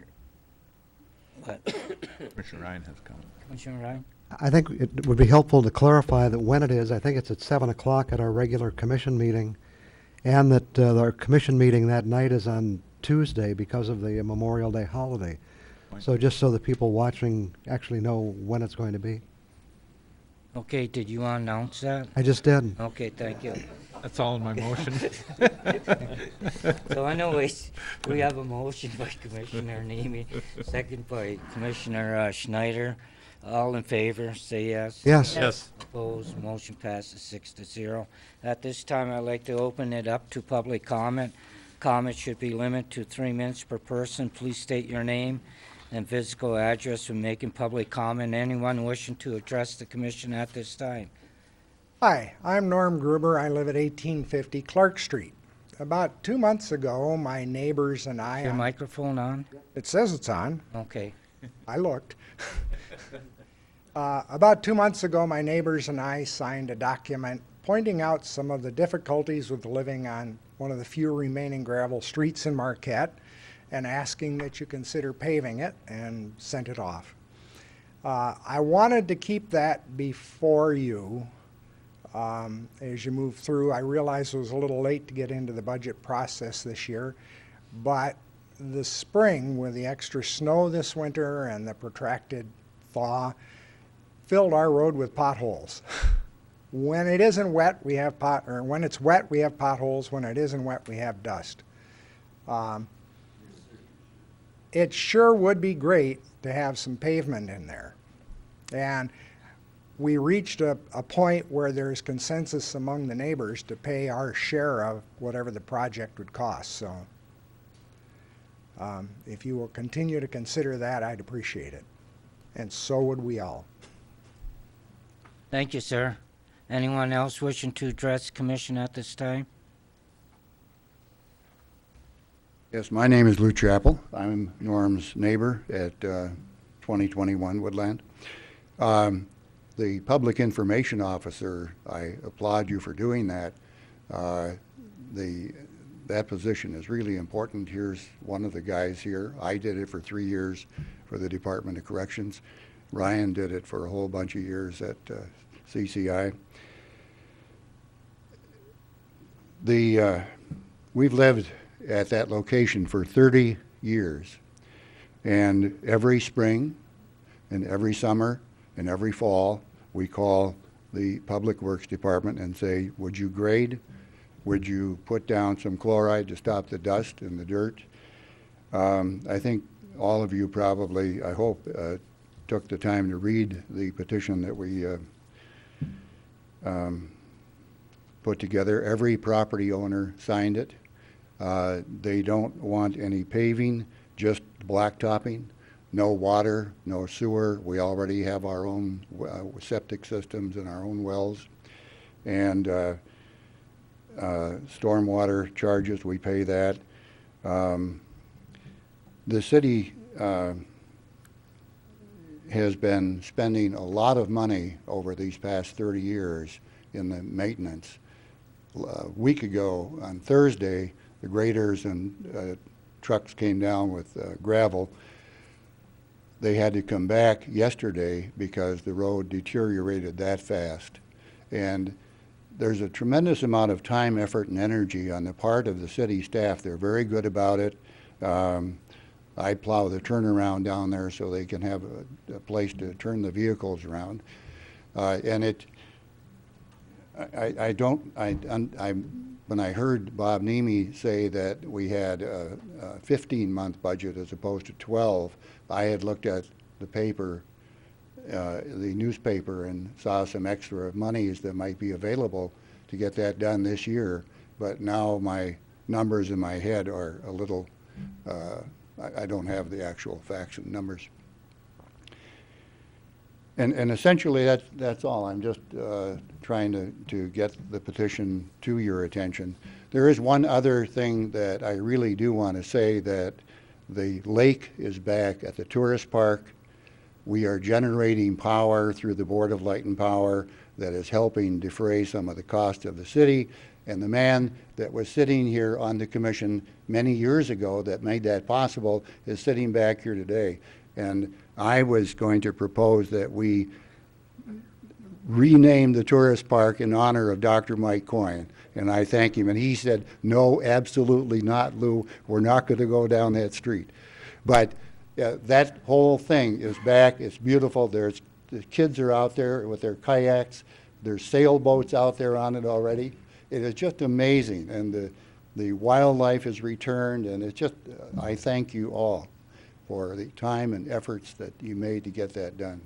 And then Jason Snyder has his new position involved in business. And I think that's really a good thing, because we still own a small business here in the city. And Sarah Kimbenzi, you guys are getting the experience of all of the thing, and to watch the torch being passed here is really kind of an interesting process. And the amount of work and detail, I thank you very much. Thank you, sir. Anyone else wishing to address commission at this time? Seeing none, I'll close this portion of public comment. Turn this over to my fellow commissioners. Commissioner Ryan? I have nothing. Commissioner Coyne? Yes, I have one response. Lou Chappell, when we were doing this thing about restoring the dam, he really first suggested that they name the dam after me as Dam Mike Coyne. And I strenuously objected to that, and I even more strenuously object to the other idea. So I'm really glad he didn't push that one. Thank you, Commissioner. Commissioner Kimbenzi? I'd just like to thank Mr. Chappell for his comments. It is an interesting process, but certainly one that I believe it should be a slow, careful process to have more in my generation and Jason's to step up to the plate and kind of take over. There's a lot to learn from everyone who came before us, and I can speak for myself and hopefully Jason a little in that, you know, we value that knowledge and that wisdom, and certainly I enjoy learning from everyone sitting at the table here with me. So I would like to thank him for that, and also for Mr. Gruber. That is on our radar, so we haven't forgotten about that. And thank you for coming. Thank you. Commissioner Schneider? I'm always surprised to find out that we still have unpaved streets in the city. It always kind of throws me off that people are having to live on dirt roads within the most urban area of the Upper Peninsula. So that's definitely on the radar. Other than that, the conversations that we've had over this last budget session have been incredible. I really want to thank staff. Staff has done an incredible job. Over the last 3 years, I think the budget process has gotten significantly better. It could just be my understanding of the process has gotten that much better coming on to my third session. I really, really enjoyed the dialogue. I appreciate it from everybody. And considering the comments of passing the torch, it's been interesting. There's been a lot of dialogue already about who's going to be running for commission coming up this term. And it looks like there's 2 in their 30s and 1 in their 20s that are going to be running. And so, you know, as far as passing the torch, I think that there's going to be some really good opportunity for an even broader diversity of people on the commission. And I look forward to it. Thank you, Commissioner. Commissioner Nemi? Thank you, Your Honor.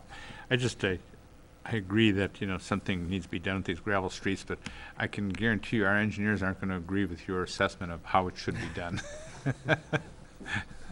But you know, that's something we'll have to look at, and I must admit I kind of side with our engineers, because ideally it'd be nice to just put some pavement down there, but for the long run it's just not going to last if we do that. So, but it'll be on our radar somewhere, and I would assume that Bill has taken down some notes, and so that's all I have, Your Honor. Thank you. Thank you very much, Commissioner Nemi.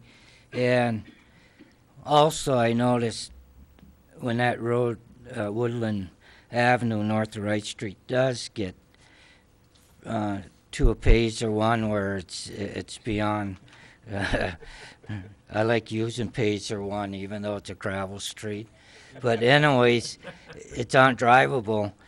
I notice most of the people will go west about 200 feet and cut into the church parking lot and cut over that way to go down towards the lake to see how nice it looks and stuff like that. So yeah, it is pretty bad when you have to detour off of a gravel street to get to a church parking lot so you can drive safely back and forth.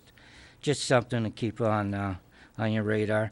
And one other thing, I'd like to have the city manager talk with our superintendent of public works about the intersection of West Washington Street and Lincoln as you head south on Lincoln Street, and as you turn right to head west on West Washington Street, that intersection is so deteriorated that I'm getting a lot of calls. I don't know if my fellow commissioners have or not, but that area really needs to be addressed because it's hard pulling off of Lincoln Avenue onto West Washington Street to head west, and it does need some repair. So kind of pass that along to our Department of Public Works, Scott Convenzi. And with that, I'm going to turn this over to City Manager. Thank you, Your Honor. The only thing I'd offer, because we've had a pretty long day already, is we have community office hours tomorrow at Peter White Public Library, 10 o'clock in the city conference room, and we'll look forward to anybody who has the time to come down and share their ideas about how to make the city better. Thank you, sir. Thank you. And with that, we are adjourned.